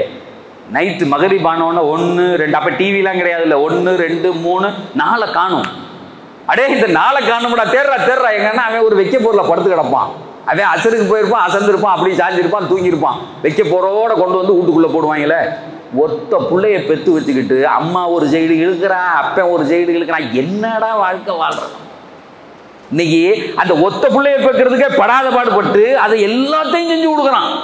இப்போ ஏண்டா படிக்கிற அன்னைக்கு அப்படின்னு கேட்டால் எங்கள் அத்தா சேர்த்து விட்டாருங்கிறான். நீ என்னடா செய்ய போறன்னா அதையும் அந்த ஆள் பார்த்துக்குவாங்கிறானே. இப்படி ஒரு பிள்ளைய மண்ணு முட்டு மாதிரி உருவாக்கி வச்சு அடுத்த தலைமுறைக்கு என்ன செய்ய போகிறோம்? இப்போ நம்ம காலத்திலலாம் ஒன்றுமே செய்யல, போய் படிச்சுக்க வேண்டியது தான், அப்படி சேர்ந்துக்கணும் ஸ்கூலில், அப்புறம் அப்படி வேலைக்கு போய்க்கணும், நீனே பார்த்துக்க வேண்டியது தான். இப்போ பின்னாடியே நிற்கிறாங்க, காலேஜ் வாசல் வரையும் வர்றாங்க பின்னாடியே. இந்த ஸ்கூல்லலாம் அட்மிஷன் போடுற நேரத்தில் 150 பேர் தலைவாணியோட படுத்து கிடக்கானே பிள்ளைக்காண்டி. திரும்ப அதனால அவன் கொளுத்து போய் சொல்கிறான் எங்கள் அப்பனே வேலை வாங்கி தருவாங்கிறானே. அப்போ நீ எதுக்குடா பிறந்த? எதுக்கு பிறந்த? யதார்த்த வாழ்க்கையில் நிலைமையே இல்லை. அல்லாஹ் சொல்லுகிறான், நீ தொழுதால் இன்ன ஸலாத்த தன்ஹா அனில் ஃபஹ்ஷா. முதல் செய்தி, உன் மனதில் இருந்து காம விஷயங்களும் கெட்ட எண்ணங்களும் எடுக்கப்படும். தெரிந்தோ தெரியாமல எவன் பார்க்கறானோ பார்க்கலையோ பானுக்கு நீ அடிக்ட் ஆக மாட்ட. we can challenge. அப்படி இல்லை, உன் தொழுகையை ரிவைவ் பண்ணணும், திரும்ப யோசிக்கணும். அடுத்த பெண்ணை தவறாக பார்க்கிற மனோநிலை இருந்தாலே தொழுகையில ஓட்டன்னு அர்த்தம். இது நான் சொல்லல, குர்ஆன் சொல்லுது.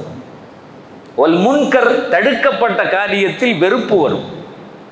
எதெல்லாம் தடுக்கப்பட்டிருக்கோ அதெல்லாம் வெறுப்பு வரும்.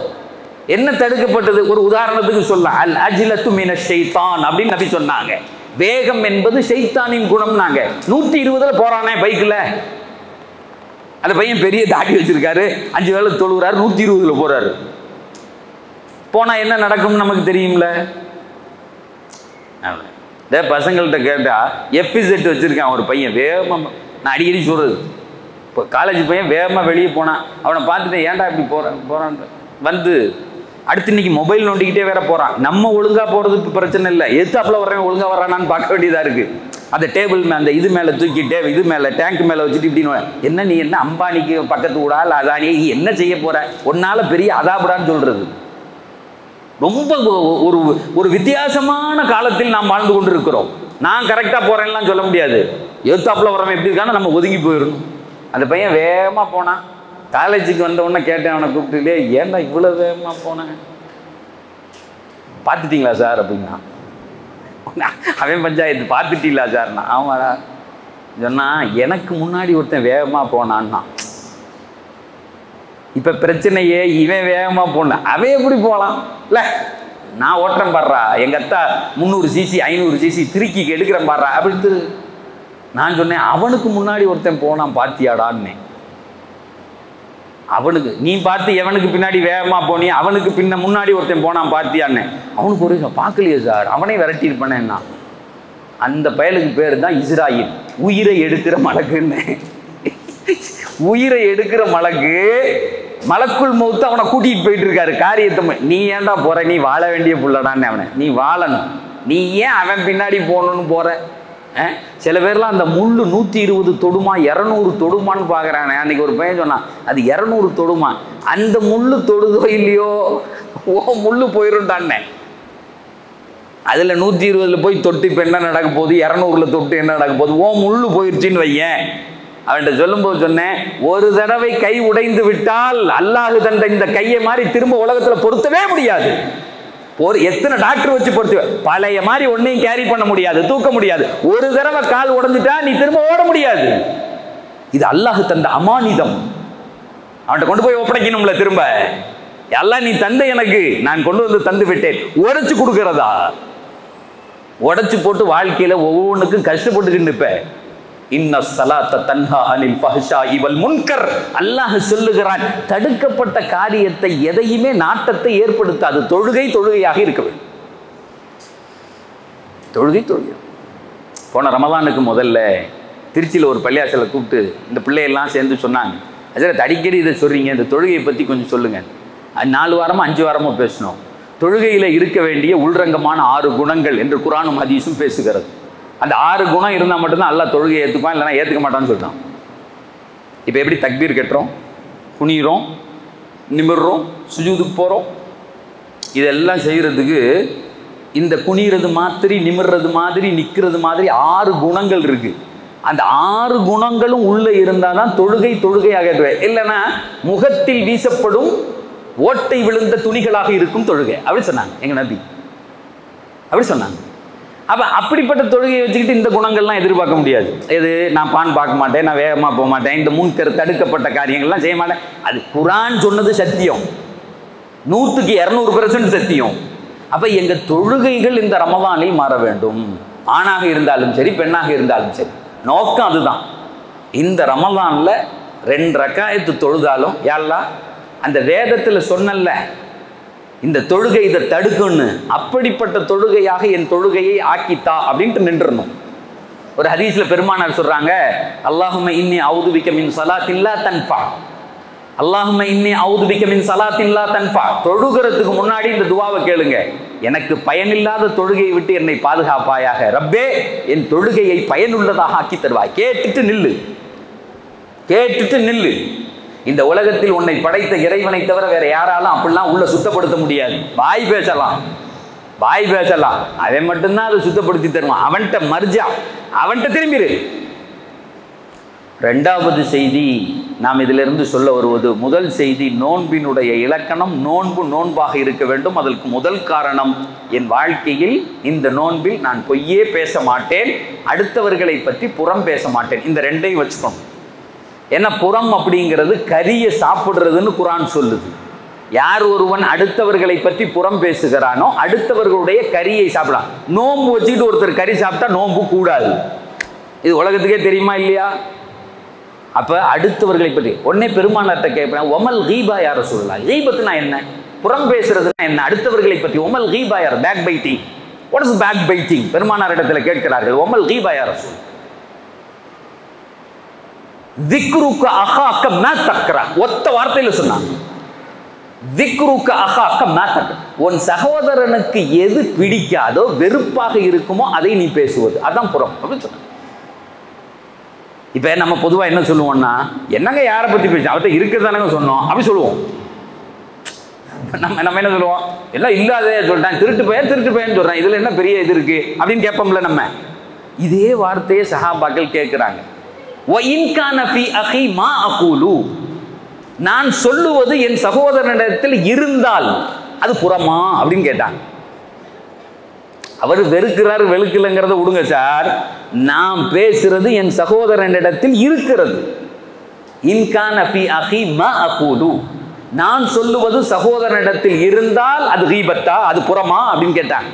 உடனே நாயகம் ஸல்லல்லாஹு அலைஹி வஸல்லம் அவங்க சொன்னாங்க, இன்கான ஃபி அஹீக மா தகூலு ஃபகத் இக்தப்த வ இல்லா ஃபகத் பகத்த. அழகா சொன்னாங்க. நீ சொல்றது உன் சகோதரனுக்கு பிடிக்காத ஒன்று அவரிடத்தில் இருந்தால் அவரை நீ குறை பேசினாய் என்ற அர்த்தம், இல்லை என்று சொன்னால் இட்டு கட்டினாய் என்ற அர்த்தம். இல்லாததை நீ பேசுறன்னா அதுக்கு தண்டனையும் வேற, அதுக்கு பேரும் வேற, அல்லாஹ்வினிடத்தில் அதனுடைய குற்றமே வேற. பக்கத்து பகத்தா இருக்கிறத சொன்னான். வ இன்கான ஃபி அகீக மா தகூலு ஃபகத் இக்தப்தா,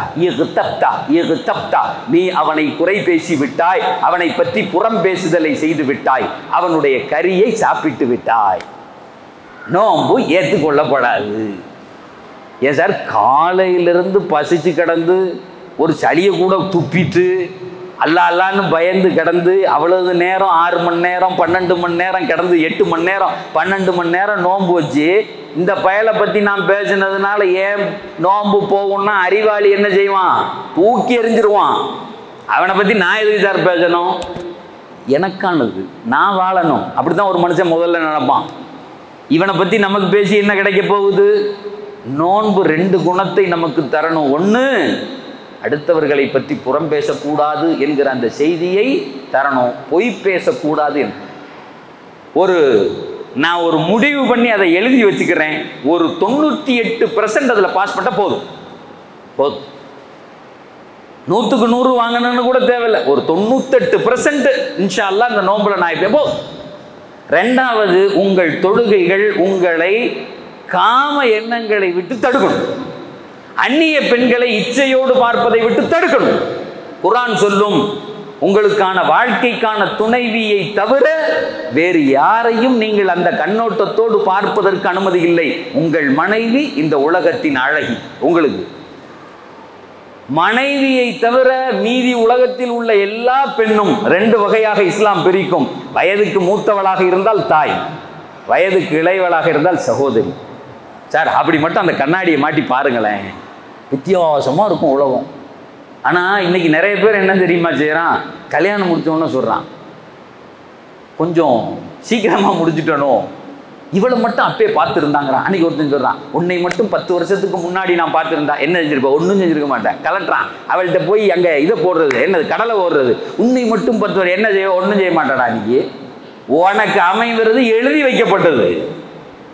இன்னொருத்தி நீ தொடக்கூட முடியாது. அது எழுதி வைக்கப்பட்டது. இஸ்லாம் அழகாக சொல்லுகிறது, எனக்கு வருகிற மனைவி மட்டும்தான் அழகானவள் உலகத்தில். அவள் தான் அழகி. ஒரு பெண் அப்படியே நினைக்கணும், என் கணவனுக்கு மாதிரி ஆகுமா? ஒரு உலகத்தில் ஆண் அழகன் அவன் தான். அல்லாஹ் குர்ஆன்ல சொல்றான், நீ அப்படி நினைத்தால் அதே போன்று நினைக்கிற மனைவியை உனக்கு மனைவியாக கொண்டு வந்து சேர்ப்பேன், பெண்ணை அப்படிங்கிறான். அப்ப 2வது செய்தி, எங்க தொழுகையில் ரூஹ் இருந்துச்சு அப்படின்னு சொன்னா இன்ஷா அல்லாஹ் இந்த ரமலானை முடிக்கிற போது அந்த பான் அடிக்ட், கெட்ட படங்களை பார்க்கிறது, இதெல்லாம் இருந்துச்சுன்னா நம்மளை விட்டு போயிடும். அதுதான் இந்த ரமதான். 2025 நாங்கள் வானத்துக்கு மேலே பூமிக்கு கீழே பேசுறதுலாம் இல்லை. எங்கள் அல்லாஹ்வினுடைய வேதம் இன்னைக்கு எப்படி வாழணும்னு சொல்லி தருது. இன்னைக்கு எப்படி, இப்போ எப்படி, எப்போ சார் ஆஜியார் சொன்னாங்க எப்போ முடிக்கிறதுன்னு அஜர்த்து சொன்னாங்க. நீ வாட்டுக்கு பேசுங்க அஜர்த்து, சுபு பாங்க சொல்கிறது வரைங்கிறாரு. இஷாவை தொழுவுன்னு ஓ அது வேற இடையில இருக்காங்க. இப்படி பேசினா பேசிக்கிட்டே இருக்கலாம் சார். துபாயில் 600 பேர் 500 பேர் அப்படியே அந்த மஜ்லிஸ் முழுக்க வந்து உட்காந்துருப்பான். அப்படியே பாம்பன் எல்லாம் வேலை இல்லாதவனா டாக்டராக இருப்பான். லீடிங் டாக்டர்ஸ், இன்ஜினியர்ஸ், பெரும் பெரும் கம்பெனிகளுடைய ஓனர் அங்கே தான். அதற்கு வேற எங்கேயும் கிடைக்கலையே அந்த செய்தி. எங்கள் டே டு டே லைஃப்பில் எங்கள் வேதம் என்ன சொல்லுது, அதுதான் தகவலே. அங்கே 8 வருஷம் அல்லாஹ் என் மீது செய்த பெரிய கிருபை, என் பாப்பா, என் உம்மா, என்னுடைய உஸ்தாத்மார்கள் செஞ்ச துவா, அல்லாஹ் பேச வச்ச ஆவரேஜ் ஸ்டூடெண்ட், ஆர்டினரி ஸ்டூடெண்ட் எல்லாம் பெருசு. அங்கே உட்கார்ந்தோன்னா அல்லாஹ் அதற்குரிய செய்திகளை தருவான். இன்னைக்கு வரையும் ஃபோன் பண்ணி எனக்கு குழந்தை பிறந்திருக்கு, பேர் வேணும், எனக்கு மனைவி, எனக்கு கல்யாணம், ஒவ்வொரு தடவை சொல்கிறான். என்ன முகப்பத்து எனக்கு யாருன்னே தெரியாது, எந்த ஊர்னே. மெட்ராஸ்லேருந்து ஆரம்பித்து கன்னியாகுமரி வரைக்கும் சகோதரர்களை ஒன்று தான், இந்த வேதத்தின் பக்கம் அவர்களை திருப்பி விட்டது. ஓதவே தெரியாத 100கணக்கான பேர்கள் ஓதிட்டு டெய்லி ஒரு நாளைக்கு 3 ஜுஸு 4 ஜுஸு வாழ்க்கை ஓதி அவன் சொல்கிறான், இதுவரையும் அனுபவிக்காத சுகத்தை நாங்கள் அனுபவிக்கிறோம். என்னைக்கு குர்ஆனை பிடிச்சி எங்கள் கையில் தந்தீங்களோ, இது வேணும்னு நினைக்கிறதுக்கு முன்னாடி அது நடக்குது. we are enjoying our life, we are enjoying. எதையும் விடுவோம், ஆனால் குர்ஆன் ஓதுறதை நாங்கள் விடுறதே இல்லைங்களா. 2வது செய்தியாக இந்த வேதம் 3வது செய்தியாக சொல்லுகிறது, ஷஹ்ரு ரமதான் அல்லதி உன்சில ஃபீஹில் குர்ஆன். இது குர்ஆன் இறங்கிய மாதம். அங்கே லைலத்துல் கத்ர் அல்லாஹ் சொல்லுவான், இந்த நைட்டில் தான் நம்ம குர்ஆனை இறக்கணும். லைலத்துல் கத்ர் ரமதானில் உள்ளது, இந்த நைட்டில் தான் இறக்கணும். ஒரே அடையாளம், ரமதானுக்கான அடையாளம் குர்ஆன் மட்டும்தான், குர்ஆன் மட்டும்தான், குர்ஆன் மட்டும்தான். அல்லாஹ் சொல்றான், வேற எந்த ஃபதாயில் இதில் கிடையாது. ரமதானா குர்ஆன். சரி, அப்படின்னா என்ன சார் குர்ஆன்னா என்ன குர்ஆன்? என்ன குர்ஆன்? காலையில் முழுக்க இவர் கழுத்தை எடுக்கணுமா ரசூல்லாவை பார்த்து, நைட்டில் திருட்டுத்தனமாக பெருமானார் ஓதுறத வந்து கேட்பான். ஒரு தடவை 2 பேர் வந்தா முட்டிக்கிட்டான். அங்க லைட்லாம் கிடையாது, இருட்டு. 2 பேர் வந்தவன் முட்டிக்கிட்டான். தலையில துண்டை போட்டு நடந்து போனா, முட்டிக்கிட்டோன்னா அவன் பார்த்தா நீ யார்? 2 பேரும் பெரிய தலைவர்கள், அந்த ஊருடைய தலைவர்கள். காலையில இவரை கழுத்தறுக்கணும்னு பேசிக்கிட்டு இருந்தான்ல, அந்த பயலுக்கு நைட்டு முட்டிக்கிட்டான். உடனே அவங்களே சிரிச்சுக்கிட்டாங்க, ஓ இதுக்கு தான் வந்தியா? இங்கே ஒரு யாராவது பாத்திர போறான், நாளைக்கு நம்ம வரக்கூடாதுன்னா எதை? இந்த நபி வீட்டில் நின்று ஓதுற குரானை கேட்கறதுக்கு நாளைக்கு நம்ம வரக்கூடாதுன்னா எழுதி வைத்துக் கொள்ளுங்கள். மறுநாள் முட்டினான். இந்த குரானுக்காக வேண்டி அப்படி எப்ப கேட்கலாம், எதை கேட்கலாம்? சுருண்டு கிடந்தார்கள். அவர்கள் அரபிகள். நேரடியாக நுபுவத்தினுடைய அந்த செய்தி வந்து இப்படி வெளிப்படுகிற போது முஸ்லீம்கள்லாம் கேட்டா அப்படியே. சஹாபாக்களுக்கு டெய்லி பெருநாள், அங்க வருவாங்க, நபியை பார்ப்பாங்க, ஒரே சந்தோஷமா இருக்கும். இப்ப நம்ம வீட்டுல ஒரு குழந்தை பிறந்திருக்குன்னு வச்சுக்கீங்களேன், நம்ம வீட்டுல அக்கா அண்ணனுக்கு நமக்கு ஒரு குழந்தை பிறந்திருக்குன்னா காலைல வந்த உடனே எல்லாம் என்ன செய்வாங்க? எந்திரிச்ச உடனே அந்த புள்ள என்ன செய்யுதுன்னு தான் கேட்பாங்க. அது ஒண்ணுக்கு போயிருச்சா, பாத்ரூம் போயிருச்சா, சாப்பிட்டுச்சா, அப்புறம் அழுதுச்சா. ஊர்ல இந்த வாண்டு வந்தாலும் அந்த பிள்ளையை தான் பார்க்கும், வயசானவர் வந்தாலும் பிள்ளையை தான் பார்ப்பாங்க. வீட்டுல உள்ள எவனையும் கேட்க மாட்டாங்க. பிள்ளை என்ன செய்து வந்த உடனே நல்லா இருக்கா, அந்த பிள்ளை சிரிக்கும், ஊடே சிரிக்கும். அந்த பிள்ளை எதுக்கு சிரிக்குதுன்னு தெரியாது. தாத்தா சிரிப்பார், பாட்டி பிள்ளை சிரிக்கிறான். அந்த பிள்ளை அழுவும், ஊடே அழுவும். நைட்ல 1:30 மணிக்கு திடீர்னு எந்திரிச்சு பாப்பா அழுகுது. ஒரு வீட்டுல ஒரு பிள்ளை அழுகுது, குடும்பமே எந்திரிச்சுவாங்க. அவர் வாங்கி தூக்கி தட்டி கொடுப்பார், இவர் வாங்கி தூக்கி தட்டி. அதான் பிள்ளை தூங்க மாட்டேங்குது, 1:30 மணி ஆச்சு, என்ன செய்யுன்னு தெரியல, வயிற்று வலிக்கு தான் இருக்கும். அதை செய்யறானா இல்லையா? அந்த வீட்டினுடைய சென்டர் ஆஃப் ஃபோக்கஸ் எதுன்னு கேட்டா அந்த குழந்தை தான். அதே மாதிரி எங்க பெருமானார் இருந்தாங்க. சஹாபாக்களுக்கு கண்ணை கட்டி வேற எதுவுமே தெரியாது, என்ஜாய் பண்ணாங்க. காலையிலே நினைச்சா நபி, சாயங்காலம் வந்தா நபி, நைட்டு வந்தா நபி. எங்க நபி அவ்வளவுதான். எப்படி வாழ்ந்துருப்பாங்கன்னு பாருங்களேன். What a fantastic life. அப்போ அங்கிருந்து வேதம் வந்துகிட்டே இருக்கு, அந்த ஒளியை இப்படி இறக்கி நாயகம் ஸல்லல்லாஹு அலைஹி வஸல்லம் கொடுக்குறாங்க. எல்லா பேரும் அங்க இருந்தவங்க அத்தனை பேரும் அந்த அந்த வேதத்துக்காக வேண்டி ஏங்கி கிடந்தாங்க. அல்லாஹ் இந்த திருக்குரான்ல சொல்றான், ரமலான் அப்படிங்கிறதே குரானுக்காக வேண்டி, வேற எதுக்கும் கிடையாது. ஒரு செய்தி இன்னும் கொஞ்சம் மேலே போய் சொல்லட்டுமா? நீங்கள் அதை உள் வாங்கிக்குவீங்க அப்படின்னு சொன்னால் ஒரு செய்தியை இன்னும் மேலே போய் சொல்கிறேன். கிதாபுகளில் எழுதும்போது எழுதுவாங்க, அல்லாஹ் உணவை தடுத்து, அல்லாஹ் மனைவியை தடுத்து, அல்லாஹ் பானங்களை தடுத்து விட்டு அல்லாஹ் நோன்பு வைங்கன்னு சொல்கிறான். இந்த உலகத்தில் மனுஷனுக்கு இந்த 3 தான் முக்கியம். 1 குடிக்கணும், தண்ணி தான் வடிக்கணும், ஏதாவது சாப்பிடணும், 2வது சாப்பிடணும், 3வது மனைவி தேவை, ஆசைக்கு தேவை. இந்த 3 தான் இந்த உலகத்தில் ஒரு மனுஷன் அது வந்த உடனே அதை அடைய துடிக்கக்கூடிய ஒன்று. அதை சிறப்பாக அடையணும்னு நினைப்பான். நல்ல சாப்பாடுகள் வேணும். அது இன்னைக்கெல்லாம் பார்த்தீங்கன்னா இப்போ வந்துருச்சு, இது வந்துருச்சு. நல்ல சோறு எங்கே இருக்க, எவ்வளவு தூரம் விட்றா சார், இங்கேருந்து காரைக்காலுக்கு மந்தி திங்கிறதுக்காக வேண்டி வண்டி எடுத்துகிட்டு போகிறானே. பசிக்கு என்ன செய்வோம், வீட்டில் போய் சாப்பிடலாம். 3 மணி நேரம் 2.5 மணி நேரம் டிராவல் பண்ணி அந்த பசியெல்லாம் அடக்கிக்கிட்டு அங்கே போய் சாப்பிட்டுட்டு திரும்ப வர்றான் காரைக்காலில் போய். உங்கள் ஊர்லேருந்து அப்படி கிடையாது. என்னாச்சியா? உண்டு, எங்கள் ஊர்லேயும் உண்டுங்க. அப்போ சோத்துக்குன்னா ஆப்பு போட்டான் வருது. அதை அன்னைக்கு ஒருத்தர் சொன்னேன், சாப்பிட போகலான்னு. அவர் சொன்னார், இல்லை ஆர்டர் பண்ணிடலான்னாரு. நான் சொன்னேன், இல்லைங்க கடைக்கு போகலாம், நான் ரொம்ப சாப்பாடு மினிமமாக சாப்பிட்றாள், எனக்கு ஒரு தோசை இல்லைன்னா 2 இட்லி போதும், ஐயர் மாதிரி தான் அப்படின்னேன். அவர் சொல்கிறாரு, இருங்க சேர்த்து நீங்கள் வேற, இட்லியை முருகங்கடை இட்லியை வாங்கிக்குவோம், ஆனால் மீனானத்தை அங்கேருந்து வாங்கிக்குவோங்கிறானே, விதவிதமாக சாப்பிட்றதுக்கு. மீனானை வாங்கிக்கிட்டு கோழி தொட்டுக்கிறதுக்கு வாங்கிக்கிட்டு இட்லியை சாப்பிடுவோம், அதை வச்சுங்கிறான். அந்த அளவுக்கு இன்னைக்கு என்ன ஆகி போச்சு அப்படின்னு சொன்னால், சுகமான சாப்பாடுகள், உணவு இருக்கிறதே ஒரு மனிதனுடைய வாழ்க்கையில் பெரிய பாதிப்பை ஏற்படுத்தும். அவனுக்கு பிடிக்கும், அவனுக்கு பிடிச்சதை பார்த்த உடனே சாப்பிடணுமா. 2வது மனைவி, எல்லாத்தையும் இழந்துருவான். தன் சுகத்தை, தன்னுடைய மானத்தை, மரியாதை எல்லாத்தையும் விட்டு மனைவி வைப்போம். எல்லாம் சொல்றான், இங்கே வாடா, டே வாடா, சாப்பாடுன்னு அலையிறல்ல, அந்த சாப்பாடை நிப்பாட்டுங்கிறான். பொண்டாட்டின்னு அலையிறல்ல, நிப்பாட்டுங்கிறான். குடிக்கிறத எல்லாத்தையும் நிப்பாட்டு. இது ஹலால், நம்ம சம்பாதிச்சது தான் சாப்பாடு, சாப்பிடக்கூடாது. மனைவி ஹலாலான மனைவி, பார்க்கக்கூடாது, தொடக்கூடாது, இச்சையாக பேசக்கூடாது, அவள்கிட்ட ரமதானில் எதுவும் பண்ணக்கூடாது. எல்லாத்தையும் நிப்பாட்டிட்டு அல்லாஹ் சொல்றான், இப்போ இங்கே வாயேன், இப்போ குரான் எடுத்து அப்படி ஓத, அல்ஹம்துலில்லாஹ் சொல்லு, இப்போ சொல்லு. அடே ஓ பொண்டாட்டியை விட, நீ சாப்பிடுற தேடுற இட்லியை விட லட்சோப லட்சம் மடங்கு உன்னுடைய இதயத்தை திருடிவிடும் இதுன்னு சொல்றான். அதுக்காக வேண்டி உன் உணவை நிறுத்துகிறேன், மனைவியை நிறுத்துகிறேன், உன்னுடைய அத்துணை சுகபாகங்களையும் நிறுத்திவிட்டு எதையும் சாப்பிடாம இருந்து இந்த குர்ஆனை மட்டும் இப்படி ஓதிப்பாரு. உன் மனைவியை விட, உணவை விட, இந்த உலகத்தில் நீ ரசிக்கிற எல்லா பொருளையும் விட லட்சம் மடங்கு அது அப்படியே இன்பமா உள்ள இறங்கும் பார். அதுக்கு தான் நோம்பு, அதுக்கு தான் நோம்பு, வேற எதுக்கு இல்லை. நீ சாப்பாடை விடுறதுனால அல்லாஹ்க்கு என்ன கிடைச்சிட போகுது? நீ உன்னுடைய மனைவியிடத்துல பார்க்காம இருக்கிறதுனால, பேசாம இருக்கிறதுனால என்ன கிடைச்சிட போகுது? ரப்புல் ஆலமீனுக்கு ஒரு மாசம் எல்லாத்தையும் நிப்பாட்டிட்டு அல்லாஹ் சொல்றான், இந்த குர்ஆனை மட்டும் ஓதி பாடுறா, பின்னாடியே போவ. வேற ஒன்னும் உனக்கு இன்னொரு சுகம் இந்த உலகத்தில் தெரியவே தெரியாது. அல்லிமு அவுலாதக்கும் அல் குர்ஆன, அல் குர்ஆனு சயுஅல்லிமுஹும் குல்ல ஷை.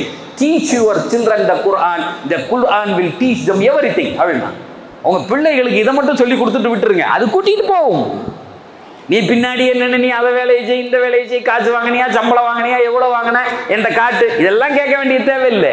பல குடும்பத்தில் சண்டையே அவன் கல்யாணம் முடிஞ்ச பின்னாடியே அவனுக்கு பின்னாடியே தெரியறதுனால எவ்வளோ சம்பளம் வாங்குற என்று சொல்லணும் அப்படிலாம் தேவையில்லை. அவன் வளர்ந்துட்டான். அவனுக்கு ஒரு குடும்பத்துக்கு ஒரு பொறுப்பாளியார போடா, அவனுக்கு தேவையானதை கையில் கொடுத்து அனுப்பி விட்டா அது கூட்டிகிட்டு போகும். சகோதரர்களே, இரண்டாவது செய்தியாக, மூணாவது செய்தியாக அல்லாஹ் சொல்லுகிறான், இந்த நோன்பு இருக்கிறதே அது குர்ஆனுக்கானது. உங்கள் உணவை விட சொன்னது, மனைவியை விட சொன்னது, உங்களுடைய இது குறிப்பாக பெண்களுக்கு. நான் இந்த செய்தி எங்க போனாலும் சொல்றது, அதாவது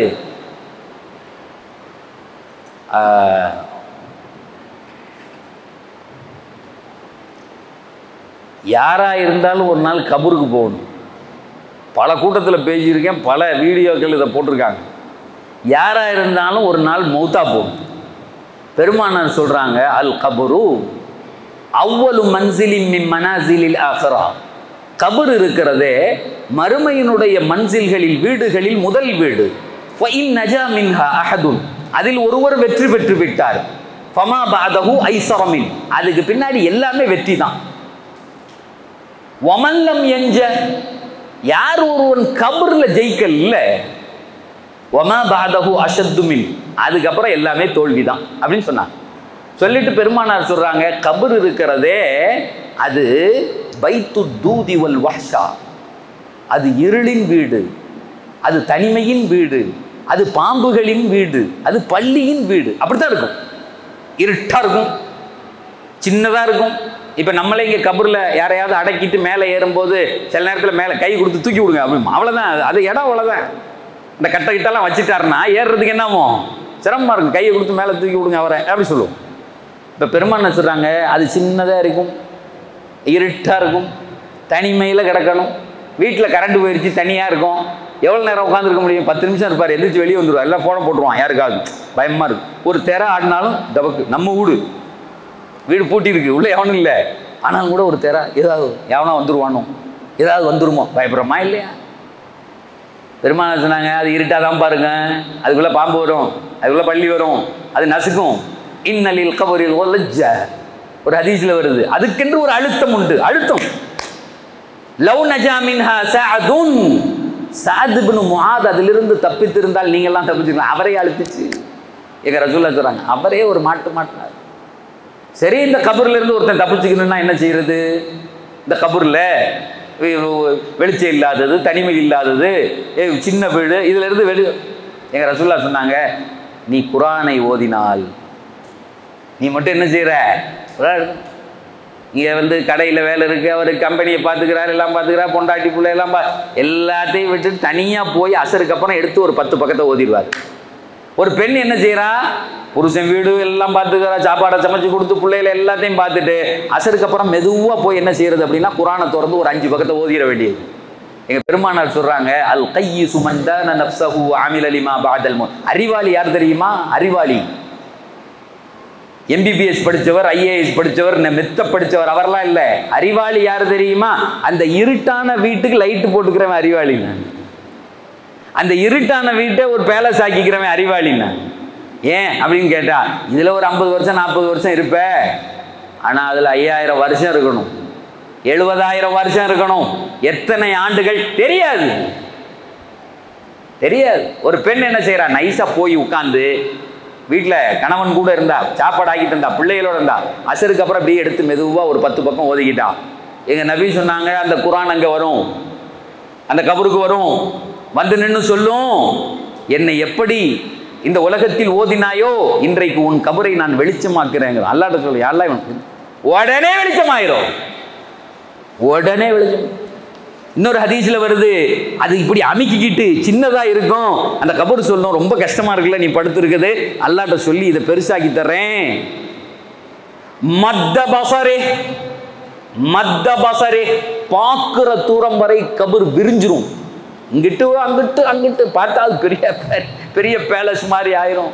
அது சொல்லும், இது பாம்பு வரும், பள்ளி வரும், அல்லாஹ்ட்ட சொல்றேன் பாதுகாப்பு தெரியும் எல்லாம். அது சொல்லும், இதுல தனிமையில தான் கிடக்கணும், கியாமத்து நாள் வரை நான் உன்னோடு இருப்பேன், பேசிக்கிட்டே இருக்கும். அறிவாளியார் எங்க நபி சொல்லுவாங்க, அல் கையிசு மன் தான நஃப்ஸஹு வ அமில லிமா பஅதல் மௌத். கபரை ரெடி பண்ணிக்கணும், மத்த எல்லாமே வெற்றி. அல் ஆஜிஸ், முட்டாப்ப யார் தெரியுமா? அல் ஆஜிஸ், அல் ஆஜிஸ் மன் அத்பஅ நஃப்ஸஹு வ ஹவாஹா வ தமன்னா அலல்லாஹ். பெருமானார் சொல்லுவாங்க, அல்லாஹ் நம்மள அதெல்லாம் மன்னிச்சு நம்ம செய்யறதுக்கு அல்லாஹ் என்ன அப்படியே வாய் பேசி கபர்ல கொண்டு வந்து போட்ட உடனே இது பாம்பு கடிக்குதே, பள்ளி கடிக்குதுன்னு சத்தம் போட்டுக்கிட்டே கிடப்பான். இவன் தான் லூசு போயங்கிறாங்க.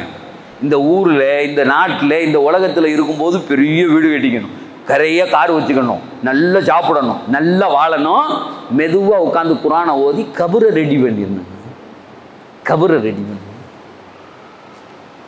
சகோதரிகளே, சமீபமாக போன இந்த கொரோனாவுக்கு முன்னாடி ஒரு சர்வே ஒன்று எடுத்தாங்க ஹைதராபாத்தில். ரமலானில் ஒரு பெண் எவ்வளோ குர்ஆன் ஓதுறா, ஆம்பளைகளுக்கு எடுக்கலை, ஒரு பெண் எத்தனை குர்ஆன் ரமலானில் ஓதுகிறார்கள். நம்ம பக்கத்தில் இருக்க ஹைதராபாத், ஒரு நைட்டு டிராவல், ஒரு மகரிபிலிருந்து இன்னொரு மகரிப் வரையும் ஒரு பெண் எத்தனை குர்ஆன் எவ்வளவு ஓதுறா ஜுசு அப்படின்னு சொல்லிட்டு ஒரு சர்வே எடுத்தாங்க. நீங்க எல்லாம் ஆச்சரியப்படுவீங்க, ஆயிரக்கணக்கான பெண்கள் ஒரு குர்ஆன் ஓதுறாங்க. ஒரு Quran sir, I am not joking, I am not kidding, விளையாட்டுக்கு சொல்லலை. சமீபமாக எடுத்த அறிக்கை, ஹைதராபாத்தில் இருக்க பொம்பளைங்க மகரிபில் ஆரம்பித்து அடுத்த மகரிபில் 30 ஜுசுவை ஓதுகிறார்கள். நம்ம பொம்பளை மாதிரியே அவங்களுக்கு சகர் இருக்கு, இஃப்தார் இருக்கு, ரத்தம் இருக்கு, சதர் இருக்கு, பிள்ளை இருக்கு, பொண்டாட்டி பிடிச்ச எல்லாமே இருக்கு, ஓதுறாங்களே ஓதுறாங்களே. போன வாரம் எங்களுடைய அரபி காலேஜில் அந்த ஹிஃபுது முடித்த மாணவர்களை அசர்த்து ஓதுன மதரசா அன்வார் ரூமு காலையிலேருந்து சாயங்காலம் வரையும் கரெக்டாக தஹஜ்ஜத் 4:30 மணிலேருந்து ஆரம்பித்து அந்த பையனை முழு குர்ஆன் ஓத வைக்கணும்னு 2 பசங்க ஓதுனாங்க. முழு குர்ஆன் 4:30 மணிக்கு ஆரம்பித்து ஓதிக்கிட்டே இருப்பார். அவர் ஓதி செஞ்ச போனால் போய்க்கலாம், சாப்பிட்டுக்கலாம், கொஞ்சம் நேரம் ரெஸ்ட் எடுத்துக்கலாம். அந்த நாள் முழுக்க ஓதி கரெக்டாக 5:30 மணிக்கு ஓதி முடித்தார். 2 பேரும் காலையில் 4:30 மணிக்கு ஆரம்பித்து கொஞ்சம் கொஞ்சமாக போக வர சாப்பிட எல்லாத்தையும் 5:30 மணிக்கு முடிச்சிட்டான். சாயங்காலம் 5:30 மணிக்கு குர்ஆனை முடிச்சிட்டான். நான் முதல் நாள் போனேன், அந்த பையனை பார்க்கல, ஓதும்போது பார்த்துட்டு இருந்தேன். 2வது நாள் போனோடனே என் பக்கத்தில் இருந்த ஒரு நண்பர் சொன்னார், எதிர்த்த வீடு அந்த மாதிரி, சார் ஆஜி சாப் ஒரு செய்தி உங்கள்கிட்ட கேட்கலாமா, சொல்லுங்கள் அப்படின்னேன். இல்லை, நேற்று ஓதுன பையன்கிட்ட கை கொடுத்தேன், ஒரு மாதிரி ஃபீல் ஆச்சு எனக்கு, அது என்னன்னு தெரியல, சில்லுன்னு இருந்தான் ஆள். இப்போ ஓதிட்டு இந்த போன பையனையும் அதே மாதிரி சரி கூப்பிட்டு கொடுத்து பார்ப்போமேன்னு கொடுத்தேன், அதே ஃபீலிங், சில்லுன்னு இருக்கான் அந்த பையன் அப்படின்னு. நீங்கள் கை கொடுங்க அப்படின்னாரு என்கிட்ட. நான் சந்திக்கத்தான் செய்யணும், அவருக்கு அந்த பிள்ளையெல்லாம் கை கொடுத்துட்டு இருக்காங்க, அங்கே உஸ்தாதுமார்கள் வெளியே உள்ளவங்கலாம் நிற்கிறாங்க, ஒரு எப்படியும் ஒரு 25-30 பேர் நிற்கிறாங்க கை கொடுக்கறது. அவங்களாம் கொடுத்துட்டு வரட்டும்னே. இப்போ இவன் 25 பேர்கிட்டையும் கொடுத்துட்டு திரும்ப அந்த பையன் வந்தான். வரும்போது நான் கை கொடுத்தேன், சார் ஐஸ்லேருந்து எடுத்தது மாதிரி இருக்கு. அவர் சொல்கிறாரு, திரும்ப பிடிச்சார், அவன் கையை பிடிச்சிட்டு சொல்கிறாரு, இந்த ஃபீல் ஐ ஃபெல்ட் சம்திங், ஏதோ ஒன்று உணர்றேன். 50 பேர்கிட்ட கை கொடுத்தா அந்த கை திரும்ப பிடிக்கும் போது அந்த சில்னஸ் போயிடும், அவங்க சூடு தொட. ஆனால் அவன்கிட்ட போகவே இல்லை, ஃப்ரிட்ஜுக்குள்ளே கையை விட்டா மாதிரி இருக்கு அவன் கை. நேரடியாக பார்க்குறேன் சார், ஒரு நாளைக்கு ஒரு குர்ஆன் ஓதுகிறவர்கள் ஆயிரக்கணக்கான பேர். 2 நாளைக்கு ஒரு குர்ஆன், ஒரு நாளைக்கு 15 ஜுசு போடுறவங்க, அது பார்த்தா ஒரு நாளைக்கு 3 ஜுசு, அதாவது 10 ஜுசு ஓதி 3 நாளில் ஒரு குர்ஆன் முடிக்கிறவங்க லேக்ஸில் போகுது. அப்புறம் பார்த்தா இதுக்கு மேலாம் எடுக்க முடியாதுன்னு சர்வே நிப்பாட்டிட்டான். நம்மளை மாதிரி ஓதி தொழுது நோன்பு வச்சு சகரை சாப்பிட்டு இஃப்தார் செஞ்சு அதுக்கெல்லாம் எல்லாம் வடையை சுட்டு கஞ்சியை சுட்டு நிறைய ஊரில் இப்போ வந்து கஞ்சி காய்ச்சும் போது கூட கறி கஞ்சி காய்ச்சுங்கிறான். அது என்ன நல்லாவே இல்லைங்க. என்னங்க அது என்ன ஐயர் கஞ்சியாங்க நம்ம குடிக்கிறதுக்கு இருக்கும். சும்மா லேசாக கறி அப்படி காமிச்சு விடுங்க சார், அதெல்லாம் ஒரு ஒரு பறக்கத்தான் இருக்குங்கிறானே. என்னைக்கு தான் இந்த இந்த இந்த நப்சை இந்த உலகம் அடக்கி போகும் தெரியல. கபூரில் போட்டு வாயில் வச்சு இந்த மண்ணை குத்துற வரையும் அது தாங்காது போலுக்கு, தேடிக்கிட்டே தான் இருக்கும் போலுக்கு. அல்லாஹ் தான் பாதுகாக்கணும். மூணாவது செய்தி, இறைவன் இந்த வசனத்தில் நமக்கு சொல்கிறான், குர்ஆனை ஓதுங்கள், அதை தொட்டு தடவுங்கள். போன தடவை உங்கள் ஊருக்கு ஒரு நாள் பயானுக்கு வந்திருந்தேன். எத்தனை வருஷம் இருக்கும்? 2 வருஷம் ஆச்சு. இந்த வெளியே மேடை போட்டு ஒரு மக்தப் மதரசாவினுடைய நிகழ்ச்சி, அது மறக்க முடியாதது, எனக்கும் மறக்க முடியாது, இந்த ஊருக்கு மறந்துருப்பீங்களேன்னு தெரியல. எனக்கு முன்னாடி பேசின ஒரு போலீஸ் ஆஃபீஸர் அதில் ஒன்று சொன்னார், இந்த முஸ்லீம்கள் பூரா நல்லா சாப்பிட்டு தொந்தியை வளர்த்துட்டு திரியிறியே, அப்படிலாம் இருக்காதியே, விளங்குங்க அப்படின்னு சொன்னார். கறியா திங்கிறியடா, சாப்பிடாதியே அப்படின்னு. உடனே நான் பேசி முடிச்சோன்னே அவரை உட்கார வைங்கன்னு சொன்னேன். அவரை உட்கார்ந்தார். உட்காருங்க சார், ஒரு செய்தி பேசணும் அப்படின்னு சொல்லிட்டு சொன்னேன். கறியா திங்கிறதுனாலாம் தொந்தி விழாது சார், உண்மையை புரிஞ்சுக்குங்க. பல நாடுகளுக்கு சுற்றியிருக்கேன், துபாய் போயிருக்கேன், கத்தார் போயிருக்கேன், குவைத் போயிருக்கேன். அங்கே உள்ள அரபுகள் 3 நேரமும் கறி திம்பான். நம்மளை மாதிரி போய் 1/2 கிலோ 50 கிராமு 1 கிலோ வாங்கிட்டு வந்தீங்கன்னா ஆட்டை வெட்டி உள்ளே இறக்கிடுவாங்க. ஒரு குடும்பத்துக்கு ஒரு ஆட்டை வெட்டி சும்மா ஒவ்வொரு வேலையும் சாப்பிடுவான். ஒரு தடவை ஒரு பள்ளியாசலில் போய் ஆரம்பத்தில் அப்போ தான் துபாய்க்கு போயிருக்கேன், ஒரு பள்ளியில் தொழுவ போனேன். ஒருத்தர் வந்தார், சலாம் சொல்லுவார். அவர் சலாம் சொல்லிட்டே இருக்காரா, எந்த ஒரு பாய் அப்படின்னு கேட்டேன். அவர் ஹிந்தியில் உருதுவில் பேசினார். கே ஆப்பே கிதர் அப்படின்னேன். மை பாகிஸ்தான் ஹூ அப்படின்னாரு. கே காம் கர்த்தே ஹூ அப்போ, என்னங்க வேலை செய்கிறீங்க அப்படின்னா, இந்த வீட்டில் ஆடு இருக்கிற வேலையை பார்க்குறேன்னா. அந்த ஆள் என்ன வேலை? நான் கேட்டேன், ஆடு அறுக்கிற வீட்டுக்கு வேலையா? எங்கள் ஊர்லலாம் கடை வச்சுருக்கவன் தான் ஆடு இருப்பாங்கண்ணா. 3 வேலைக்கு ஆடை அறுத்து உரிச்சு கொடுக்கணும். அங்கே 2-3 ஆடு உரிச்சு கொடுக்கணும். 2-3 ஆட்டை உள்ள தள்ளுறாங்க. அப்போ அன்றைக்கி சொல்லும்போது சொன்னேன், 50 கிராம் 1/2 கிலோ வாங்கிட்டு வீட்டில் 50 கிராம் தின்னுட்டே தலையை சுற்றுதுங்கிறான், பிபி ஏறிடுச்சுங்கிறான். அரபுகள் என்ன செய்கிறான்னா, ஆட்டை வெட்டி உள்ளே இறக்கிட்டு 99.9 அரபுகளுக்கு வயிறு கிடையாது, ஃப்ளாட். 99.9 அரபுகளுக்கு வயிறே இருக்காது, ஃப்ளாட்டாக இருப்பான். அப்படி இங்கேருந்து பார்த்தா மேலேருந்து அப்படி அழகாக அப்படி செதுக்கி வாழ்க்கையில் வச்சோமா. ஒரே ஒரு பெர்சன்ட்டுக்கு வயிறு இருக்கான், அவன் ஹெரிடிட்ரியாக இருப்பான், அவங்க அத்தாவுக்கு தொந்தி இருக்கான். சார், நம்ம வாழ்கிற இந்த நாட்டில் கல்யாணம் முடிகிற வரையும் அந்த பையன் அப்படி இருக்கான். கல்யாணம் முடிஞ்ச பின்னாடி எந்த பையனுக்காவது ஃப்ளாட்டாக இருக்கா? கல்யாணத்தை முடிச்சு கொடுத்து அந்த அம்மாவுக்கு வயிறை பெருக்க வைடானா இவன் தான் பெருகிட்டு திரியிறானே. அந்த ஆள் இப்படியே சொன்னேன், இவன் பெரிய தொப்பையோடு வந்தான், இவ்வளோ பெருசா நடக்க முடியாம. இந்த பருப்பையும் இந்த சோத்தையும் திங்கிறதுனால தான் என்ன நீங்கள் உலகத்தில் அப்படின்னு சொன்னேன். நான் திருச்சியில் ஒரு தடவை டோல்கேட்டில் நிற்கிறேன். அந்த அவர் போன ஒரு போலீஸ் ஆஃபீஸர் நின்று இறங்கி வந்து என்கிட்ட கை கொடுத்துட்டு போனார். அந்த அவர் இப்போ இருக்காரான்னு தெரியல, ரிட்டையர் போயிருப்பாரு வேற என்ன. இந்த உங்கள் பள்ளியாதில் அப்போ குரான் எடுத்துகிட்டு வர சொன்னேன். இந்த குரானை ஒரு குரான் எடுத்துகிட்டு வாங்க, கொஞ்சம் பார்த்து படிக்கணும்னு. அப்போ பார்த்துட்டு நான் சொன்னேன், மூசா அலைஹிஸ்ஸலாம் காலத்தில் தொட்ட மாதிரி இருக்குது இந்த குரானு. அதுக்கப்புறம் எந்த பயலும் உங்கள் ஊரில் தொடவே இல்லை, அடுத்த தடவை வரும்போது அப்படி இருக்கக்கூடாதுன்னு சொன்னேன். இன்றைக்கி எங்கள் ஆஜியார் எடுத்துகிட்டு வந்து தந்துட்டு உங்கள் தலைவர் திரும்ப அந்த குரானை அவர்கிட்டே கொடுத்து தொடச்சி கொண்டாங்கன்னு. அந்த அந்த மேலே இப்படி இழுத்தா அந்த அளவுக்கு அழுக்கு வருது. இப்படி ஒரு ஊருக்கு போயிருந்தேன் பேசுகிறதுக்கு, நிக்காகுக்கு ரொம்ப நேரம் ஆகிட்டு இருக்கும்போது அவங்க ஒருத்தன் வரல. 11:30 மணின்னு அது வாட்டுக்கு ஒருத்தன், நானும் போய் என்ன செய்யறதுன்னு தெரியல, இப்படி போய் பார்ப்போன்னு குரான் ஓதுவோன்னு அந்த பள்ளியாசலில் போய் சார் நடந்ததை சொல்கிறேன். ஒரு முஸ்லீம்கள் அடர்த்தியான வாழுகிற ஒரு குரானை போய் எடுத்தா அவ்வளோ அழுகு சார். இந்த இப்படி வச்சு எடுத்தா எனக்கு வயிற்றுச்சலாக போச்சு. அடே, இது வாழ வைக்க வந்ததுனா இதை இப்படி வச்சுருக்கீங்கன்னு பாக்கெட்லேருந்து கர்ச்சீப் எடுத்து ஒவ்வொரு குரானாக தொடச்சேன். வேறு வழி இல்லைன்னு தொடச்சி அந்த ஊரில் வச்சுட்டு பயான் பண்ணும்போது நல்லா கொடுத்தேன். நல்ல பாடம். ஏடா, நீ இப்போ உன் வீட்டில் இருக்கிற துணி அப்படி வச்சுருப்பேங்க, அல்லா வேதத்தை நடுத்தரில் விட்டுருக்கிய, அல்லா உன்னை விட்டுற மாட்டான்னு கேட்டேன்.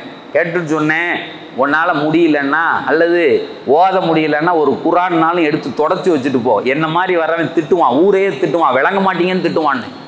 சார், அல்லாஹ்வினுடைய வேதம் அழுக்கு பிடிச்சி கிடக்கு, இப்படி தடவுனா இவ்வளவு பெரிய தூசி இருக்குன்னா அப்போ நீ தொடலைன்னு தானே அர்த்தம், தொடலைன்னு தானே அர்த்தம்.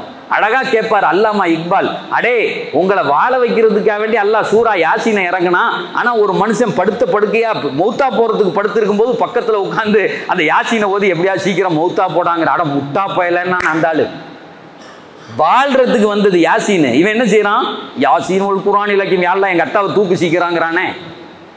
அப்போ எவ்வளவு பெரிய என்னது லூசர் நம்ம, எவ்வளவு பெரிய இழப்பாளிகள் நாம். 3 விஷயத்தை சொல்லிட்டேன். 1வது விஷயம் தொழுகை. இந்த நோன்பு எங்களுக்கு என்னத்தை தரணும்? ரெண்டாவது விஷயம், இந்த தொழுகை எங்களுக்கு என்னத்தை தரணும்.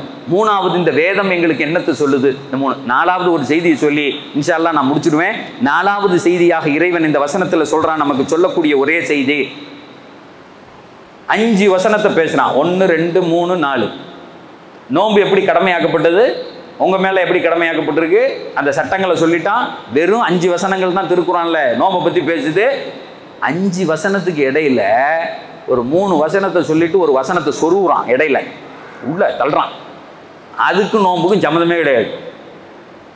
அது முடிச்ச பின்னாடி திரும்ப நோன்பை பத்தி பேசுறான்.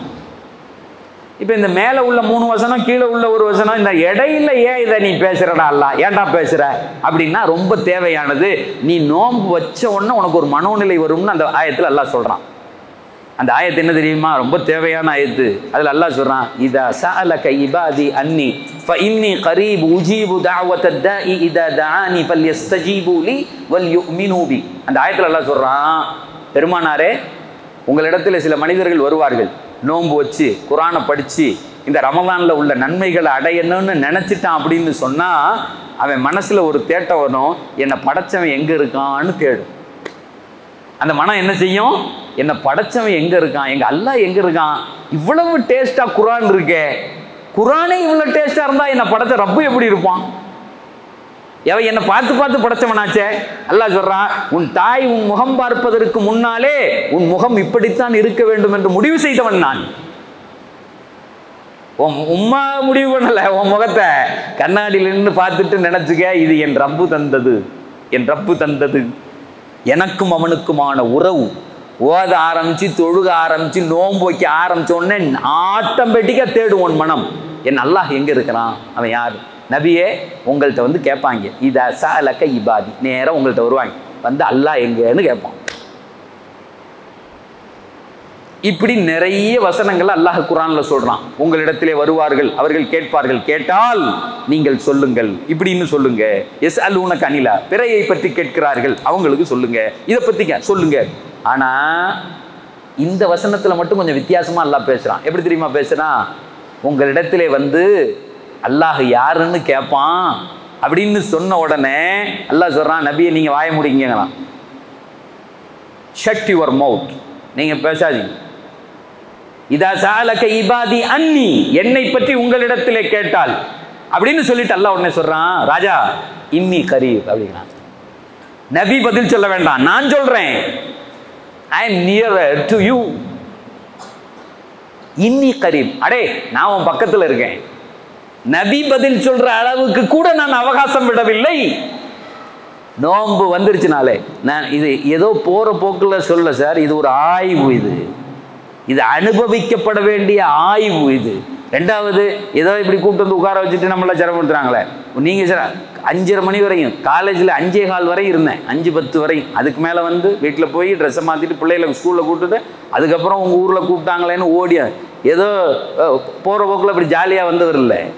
நாளைக்கு ஒரு ஊரில் ப்ரோக்ராம், முந்தா நாள் ஒரு ஊரில் ப்ரோக்ராம், வரிசையாக எதுக்கு வந்தது அப்படின்னு சொன்னால் நோக்கமே இதுதான். ஏதாவது ஒரு சின்ன பொறி பத்திராதா, எங்க அல்லாஹ் இதை கொண்டு இந்த மக்களை பொருந்திக்க மாட்டானா, அவன் பக்கம் ஏதாவது ஒரு வார்த்தை திருப்பிராதாங்கிறத தவிர எதை ஜாலியா வந்து பேசிட்டு போற சங்கடம். திரும்ப இங்க 1.5 மணி நேரம் போகணும், நான் அடுத்தது போறதுக்கு ரெடி ஆகணும், நாளைக்கு காலையில காலேஜ் இருக்கு, நாளைக்கு காலையில ஃபுல்லா இருக்கணும், எல்லா சிரமத்தோடையும் வந்தது உங்கள் வாழ்க்கையின் ஒரே ஒரு அப்படி ஒரு பக்கம் மாறி ஒரு சிந்தனை. இந்த ரமலான் உங்களிடத்துல இப்படி ஒரு மாற்றத்தை அப்படி கொண்டு போய் அல்லாஹ்ட்ட சேர்த்துச்சு, போதும், அது போதும். அப்ப அல்லாஹ் சொல்றான், இதா சஅலக இபாதி அன்னி ஃபஇன்னி கரீப், நீங்க சொல்லுங்க, அடே நான் உன் பக்கத்துல இருக்கேன்டா சொல்லிட்டு அல்லாஹ் சொல்றான், செக் பண்ணுமா, நான் இருக்கேனாங்கிறத நீ புரிஞ்சுக்கணுமா, எப்படி நான் விளங்கிக்கணும்னு நினைக்கிறியா, இன்னி கரீப். இதா சஅலக இபாதி அன்னி ஃபஇன்னி கரீப் உஜீபு தஅவத்தத் தாஇ இதா தஆன். வேற எதுவுமே தேவை கிடையாது, நீ மனசில் நினைப்பதை ஒரு செய்தியை நினைத்து கொண்டு அல்லாஹ் இதுக்கு பதில் சொல்றான்னு கேளு, உடனே அடுத்த செகண்ட் அதற்கான பதில் வரும், அரிசிலிருந்து நேரம் வரும். உன் ரப்பு அதற்கான பதிலை உடனே தருவான், உன் மனம் அதை பொருந்திக் கொள்ளும், நீ அதை ஏத்துக்குவே, தெரிஞ்சுக்குவே. You can felt it, you can felt it, நீ உணர முடியும். நபி அஜரத்து அவர் சொல்லி இப்படிதான் இடையில அஜரத்து துவா செஞ்சு அப்படிலாம் இங்க ஒண்ணும் கிடையாது. நபியவே அல்லாஹ் தள்ளிட்டான். எங்க என் அடியான் எங்கன்னு அல்லாஹ் கேட்டா நீங்க தள்ளுங்கன்றான். நான் நிக்கிறேன் நபியே அவன்கிட்ட சொல்லுங்க, கேளுன்னு சொல்லுங்க, கேளுன்னு சொல்லுங்க, அவன் கேட்டவுடன் பதில் கிடைக்கும். யுஜீபு தஅவத்தத்தா, யுஜீபு தஅவத்தத்தா. இந்த இடத்துல அல்லாஹ் முதல்ல பதிலை சொல்லுகிறான். பதில் கிடைக்கும் கேட்டவுடன். அப்படின்னா என்ன தெரியுமா? நீங்க நினைச்ச உடனே அதுக்கு பதில் கிடைக்கும். குர்ஆன் வாட் எ பியூட்டிஃபுல் வேர்ட். அட கேட்கறது கூட வாயை திறக்கணும்ல சார், அதுக்கு ஒரு வார்த்தைகளை தேடணும்ல. அல்லாஹ் அப்படி இப்படி சொல்லி கேட்கணும்ல. அல்லாஹ் சொல்றான் நீ நினைக்கிறல்ல, யுஜீப் உடனே பதில். யுஜீபு தஅவத்தத்தாஇ இதா தஆன், என்னை அழைத்து விட்டால் அழைத்த அழைப்புக்கு நான் பதில் சொல்வேன். அல்லாஹ் எனக்கு நோய் இருக்கிறது, நீ நிவாரணத்தை தா, சொல்லி பாரு, அந்த நோய் ஓடி போகும். நம்பிக்கை இல்லையே, ஆஸ்பத்திரியில் போய் நின்று டாக்டரை கும்புறேன் சார், இது நீ தான் என்ன வாழ்க்கை அப்படி சொல்றானே, அந்த டாக்டர் மாத்திரை தந்தாலும் அதை மாத்துறது யாரு? அவன் தானே மாத்தணும். நம்பிக்கை இல்லையே, மாத்திரையை தின்னவுடனே நல்லா போயிருமா? அவன்ல அதை தரணும். சிஃபாவை தரக்கூடிய ஆற்றல் ரப்பை தவிர, படைத்தவனை தவிர வேற யாரு? அது நம்ம தான் நம்பணும். பொருளாதார சிக்கல் அவன். எங்களுடைய உஸ்தாத்மார்கள் சொல்லுவாங்க, அசருக்கு அப்புறம் மகரிபுக்கு அப்புறம் அல்லது சுபுக்கு அப்புறம் உட்கார்ந்து அல்லாஹ்வினிடத்தில் பேசுகிற பழக்கத்தை வளர்த்துக் கொள்ளுங்கள். பள்ளியில் உட்கார்ந்து ஒரு 10 நிமிஷம் அவன்கிட்ட பேசுங்க, உங்களுடைய வழிகளை சொல்லுங்கள். இந்த உலகத்தில் கேட்கறதுக்கு எவனும் கிடையாது. நான் இதை அடிக்கடி சொல்லுவேன். இந்த உலகத்தில் எவன்கிட்டையாவது போய் ஏதாவது ஒன்று சொன்னா 2 கேட்டகரி தான் இருக்கான் இந்த உலகத்தில். உங்கள் சிரமத்தை, தொழில் லாஸோ, குடும்ப பிரச்சனையோ, பிள்ளை எதோ படிக்கிறதோ, எதை போய் சொன்னாலும் 2 கேட்டகரி தான் இருக்கான். ஒன்று என்ன தெரியுமா செய்யுமா? நீ போய் சொல்லிடு வரையும் கேட்டுக்கிட்டே இருந்துட்டு அப்புறமா சொல்லுவான், சாவு அடிக்கிறான்டாமா. சொல்லுவான், சாவு காலையிலே வந்துட்டான்டா, பெரிய தலைவலியா இருக்கு இவன்ட்ட, இவனை கூட ஏன் நட்பு வச்சோன்னே தெரில, உயிரை வாங்குறான்மா, கேட்கறதுக்கு சட்டம் பண்ண மாட்டான். இன்னொரு கூட்டம் என்ன தெரியுமா? என்ஜாய் பண்ணுவான். நான் ஆட்டான்லாம் தெரியுமில்ல, இந்த ஏக வேணுங்க அப்படிமா. யாரு? நம்ம இங்கிட்ட எந்திரிச்சு போனோம்னா பக்கத்தில் உள்ளவன்ட்ட சொல்லுவான், ஆட்டை இப்போ பாரு எல்லாம் சத்த நாட்டின் ஒடுங்குதா, இதுதான்டா அல்லாங்க இந்த பயலுக்கு அப்படிமா. ஆனால் உண்மையிலே வலியை கேட்டுட்டு பதில் சொல்கிறவன் ரப்பல் ஆலமீன். அவன் சொல்லுவான், உன் வலியை நான் துடைக்கிறேன்டாம்மா, அந்த சிரமத்தை போக்குறேன்டாம்மா, அதுக்கு பதில் உனக்கு நல்ல அழகதை தர்றேன் அப்படின்னு சொல்லுவான். குரானில் ஒரு இடத்துல எல்லாம் சொல்கிறான், I am student of Quran, நான் இந்த குரானோடு பயணிக்கக்கூடியவன், எனக்கு இதில் பிடிச்சது ஒவ்வொரு ஆயத்தையும் ரசித்து ருசித்து அப்படியே. இப்போ நான் இது சொன்னது எல்லாமே நான் எதை சாப்பிட்டு ரசித்தேனோ அதில் தான் உங்களுக்கு. நான் 1/2 கிலோ அல்வாவை சாப்பிட்டுட்டே, மாப்பிள்ள அல்வானா எப்படி தெரியுமா அப்படி பேசுறது தான். ஏதோ போகிறவங்கள அப்படியே அடுத்த வீட்டு பிள்ளைக்கு குண்டி எழுவுற மாதிரி அப்படி சொல்கிறதுக்கெலாம் இல்லை. நான் இப்போ கையை பிடிச்சிக்கையா, வாயா இந்த ஓஷனுக்குள்ளே அப்படியே விழுவோம், இந்த கடலுக்குள்ளே போவோம், அப்படி கையை பிடிச்சிங்க, என்ன அழகாக இருக்கு பாரு அப்படி காட்டுறது. ஒரு ஆயத்தில் அல்லாஹ் சொல்கிறான், இது அஸாபக்கும் முஸீப ஃபகாலு இன்னா லில்லாஹி வ இன்னா இலைஹி ராஜிஊன். உலகத்தில் யாருக்காவது எந்த சிரமம் வந்தால் அவர்கள் சொல்லட்டும், இன்னா லில்லாஹி வ, நாங்கள் அல்லாஹுக்கானவர்கள். இன்னா லில்லா. நம்ம யாராவது மூத்தா போயிட்டா சொல்கிறோம்ல, அன்றைக்கி ஒரு வீட்டில் போய் உட்காந்துன்னா திடீர்னு கரண்ட் போயிடுச்சு, இன்னா லில்லா. என்ன கரண்ட் போனோன்னே இன்னா லில்லா சொல்லணும்னு எங்கள் மதசால சொல்லி கொடுத்தாங்க எங்களுக்கு. உடனே அந்த அம்மா அஸ்தோஃபுல்லா தௌபான்னு அந்த வீட்டில் உள்ளேருந்து சத்தம் கேட்குது. என்ன வார்த்தை கேட்டேன், என்ன அஸ்தோஃபுல்லா தௌபா இல்லை, இது சொன்னால் வீட்டில் மௌத்து விழுவுன்னு ஒரு நம்பிக்கை உண்டான். எதை? இன்னால் இல்லான்னு சொன்னால் ஒன்று உளுந்த பின்னாடி சொல்லணுமா, இல்லைன்னா இதை சொன்ன உடனே உளுந்துருமா. நான் சொன்னேன், அப்படின்னா சாவுங்கடா, நீங்கள் பூரா சாவுங்கடான்னு, பூரா போயிலும் சாவுங்கடா. இன்னால் இல்லைன்னு சொன்னாங்க செத்து போயிடுவான் எவனாவது.